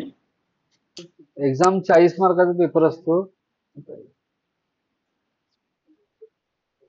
एक तरी शिपाई कोण आहेत का बघा, त्यांच्याकडे घ्या. नसतील तर इथं झेरॉक्स आहे की नाही त्याच्याजवळ जाऊ, ते विचार. ओईचं वेगळं असतं का सर? ते त्यातच ऍड असतात क्वेश्चन? काय झालं? ओईचा ऑप्शन निवडलं तर ते वेगळे असतात का त्यातच ऍड असतात क्वेश्चन? हो, त्याचा पेपर द्यायला लागेल ना तुम्हाला. तुम्ही मगाशी पण विचारला होता हा प्रश्न. हा बरोबर ना? हो. सांगितलं ना, जे पेपर तुमच्या ह्याच्यावर दिसतात ना, ते तुमचे पेपर. ठीक आहे. आणि फक्त मी तुम्हाला थोडक्यात पेपरचं स्वरूप सांगतो. काय ते राहून जाऊ नये म्हणून. तर आता तुझं 40 मार्काचा पेपर आहे. काय त्याच्यामध्ये 10 मार्काचं असाइनमेंट असतं. ठीक आहे. इथं हे दिसतंय 80 मार्काचं दिसतंय. खरं माझ्या माहितीप्रमाणे 40 मार्काचं असतं. तरी इन एनी केस काय प्रश्नांचं स्वरूप सांगतो मी तुम्हाला. काय 80 मार्काचा असेल बहुतेक त्यावेळी. तर त्याच्यामध्ये तुम्हाला पहिले मल्टिपल चॉईस क्वेश्चन असतील. हां, म्हणजे ते प्रश्न रिकाम्या जागा असतात ना, त्या पद्धतीचं रिकाम्या जागा असतील आणि त्याला 4 प्रश्न विचारलेले हे पर्याय दिलेले असतात. त्यातलं तुम्हाला एक योग्य पर्याय निवडायचा असतो. ही एक पद्धत आहे. दुसरा एक पॅटर्न त्यामध्ये असेल ते जोड्या लावा असतील. जोड्या लावा म्हणून दिलेलं असेल आणि खाली 4 पर्याय दिलेले असतील. त्यातले योग्य पर्याय त्याचा निवडायचा असतो. हां, आणि त्याच्यानंतर तिसरा पॅटर्न आहे तो 2 विधानं दिलेली असतात. आणि त्याची 4 वाक्य असं खाली दिले असतात. त्यामध्ये पहिलं असतं की पहिलं विधान हे सत्य आहे, दुसरं विधान असत्य आहे. किंवा दुसरं वाक्य असतो पहिलं विधान असत्य आहे, दुसरं विधान सत्य आहे. त्यानंतर तिसरं वाक्य असतं दोन्ही विधाने चुकीची आहेत, बरोबर आहेत. आणि चौथं असतं दोन्ही विधाने चुकीची आहेत. असं यापैकी तुम्हाला पर्याय निवडायचा असतो. अशा पद्धतीने एक प्रश्नाचं स्वरूप असतं. हे मल्टिपल चॉईसमध्ये 10 प्रश्न असतील साधारण. आणि दुसरा आहे तो शॉर्ट नोट्स. म्हणजे त्याच्यामध्ये 6 तुम्हाला शॉर्ट नोट्स विचारले जातील. त्यातले तुम्हाला 4 लिहायचे असतात. प्रत्येकी 5 मार्काला असतील त्या. म्हणजे टिपा लिहा. आणि त्याच्यानंतर अजून एक तिसरा प्रश्न असतो तो शॉर्ट क्वेश्चन्स असतील. म्हणजे छोटे प्रश्न थोडक्यात उत्तरं लिहायची. ते 4 प्रश्न असतील त्यातले तुम्हाला 2 लिहायचे आहेत. ते देखील 10-10 मार्काला 2 असतील. आणि चौथा जो पद्धत आहे त्याच्यामध्ये लॉंग क्वेश्चन्स म्हणजे दीर्घोत्तरी प्रश्न असतील. ते तुम्हाला 20 मार्काचा तो प्रश्न असेल आणि तो मात्र तुम्हाला सविस्तर लिहावा लागेल. 2 प्रश्न असतील त्यातला 1 लिहायचा. असं एक साधारण त्याचं स्वरूप आहे. तर ते तुम्ही त्या पद्धतीनं आपला हा पेपर जो आहे तो सोडवू शकता. याचं लक्षात? हो सर.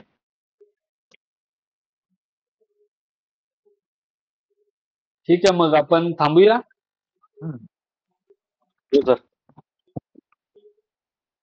अजून कुणाला काही म्हणायचं आहे, सांगायचं आहे, विचारायचं असेल तर विचारा. मग आपण थांबू काही नसेल तर. सर सर पीडीएफ येणार आहेत का? इंग्लिश मी आता सांगितलं ना, मी तुम्हाला जुन्या माहितीतले 2 PDF 2 घटक पाठवणार आहे जुन्या सिलेबस मध्ये. ते वाचा. एक व्हिडिओची लिंक पाठवेन ते ऐका.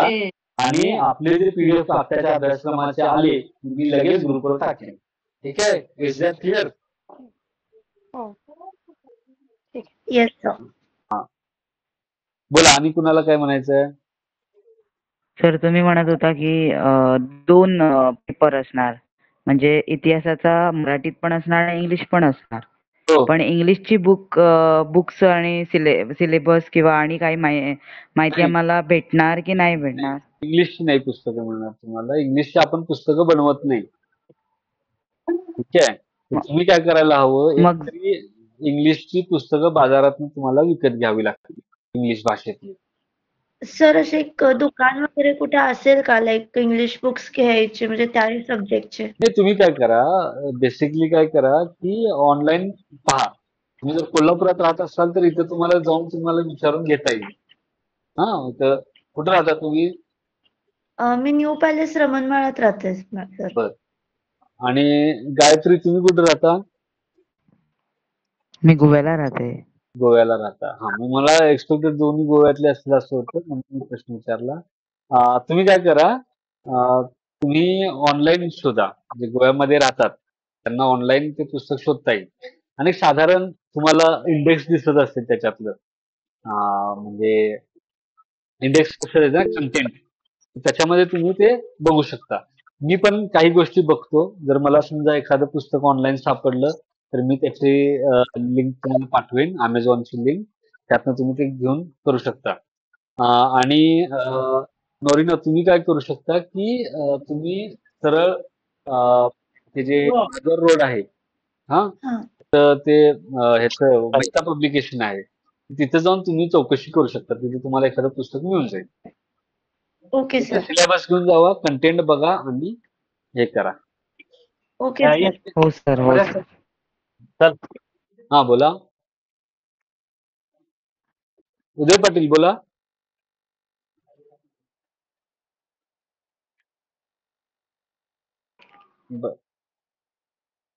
ठीक आहे. मला असं वाटतं नाही ना काही शंका आता कुणाच्या आणखी? नाही सर. हा, तर मी एक फीडबॅक फॉर्म तुम्हाला आज किंवा उद्या पाठवेन. तर तो फीडबॅक फॉर्म पण भरा काय, आणि तुमचे काही सजेशन्स वगैरे असतील ते पण त्याच्यामध्ये लिहा. म्हणजे आपल्याला परत हे करता येईल. आपल्याला 3 वर्ष पुन्हा हे सगळं कंटिन्यू करायचं आहे. हा, म्हणजे जर तुम्ही समजा इतिहास विषय घेतला तर प्रत्येक वर्षी आपल्याला वेगवेगळे पेपर याच्यामध्ये शिकायला मिळतील. मी सिलेबसचा जो भाग होता त्याची देखील PDF तुम्हाला टाकेन सिलेबसची, आणि इंग्लिश आणि मराठी जे मी ट्रान्सलेशन केले ते पण टाकेन, आणि जो पेपर मधला सिलेबस आहे तो पण तुम्हाला देईन. ठीक आहे. पेपर 2 नसणार आहेत. ते एकाच पेपरवर, जसं मी आता सिलेबस तुम्हाला लिहून दिला होता, इंग्लिश नाव आणि त्याच्या खाली मराठी नाव, पेपर पण त्याच पद्धतीचा असतो. ठीक आहे. कमेंट बॉक्समध्ये कोणीतरी प्रश्न विचारला, त्यांना मी सांगितलेलं आहे. ठीक आहे. मग सर्वजण तुम्ही जॉईन झालात त्याबद्दल तुमचे सर्वांचे आभार, आणि आपण उद्या परत भेटूया. धन्यवाद. नमस्कार. Thank you sir.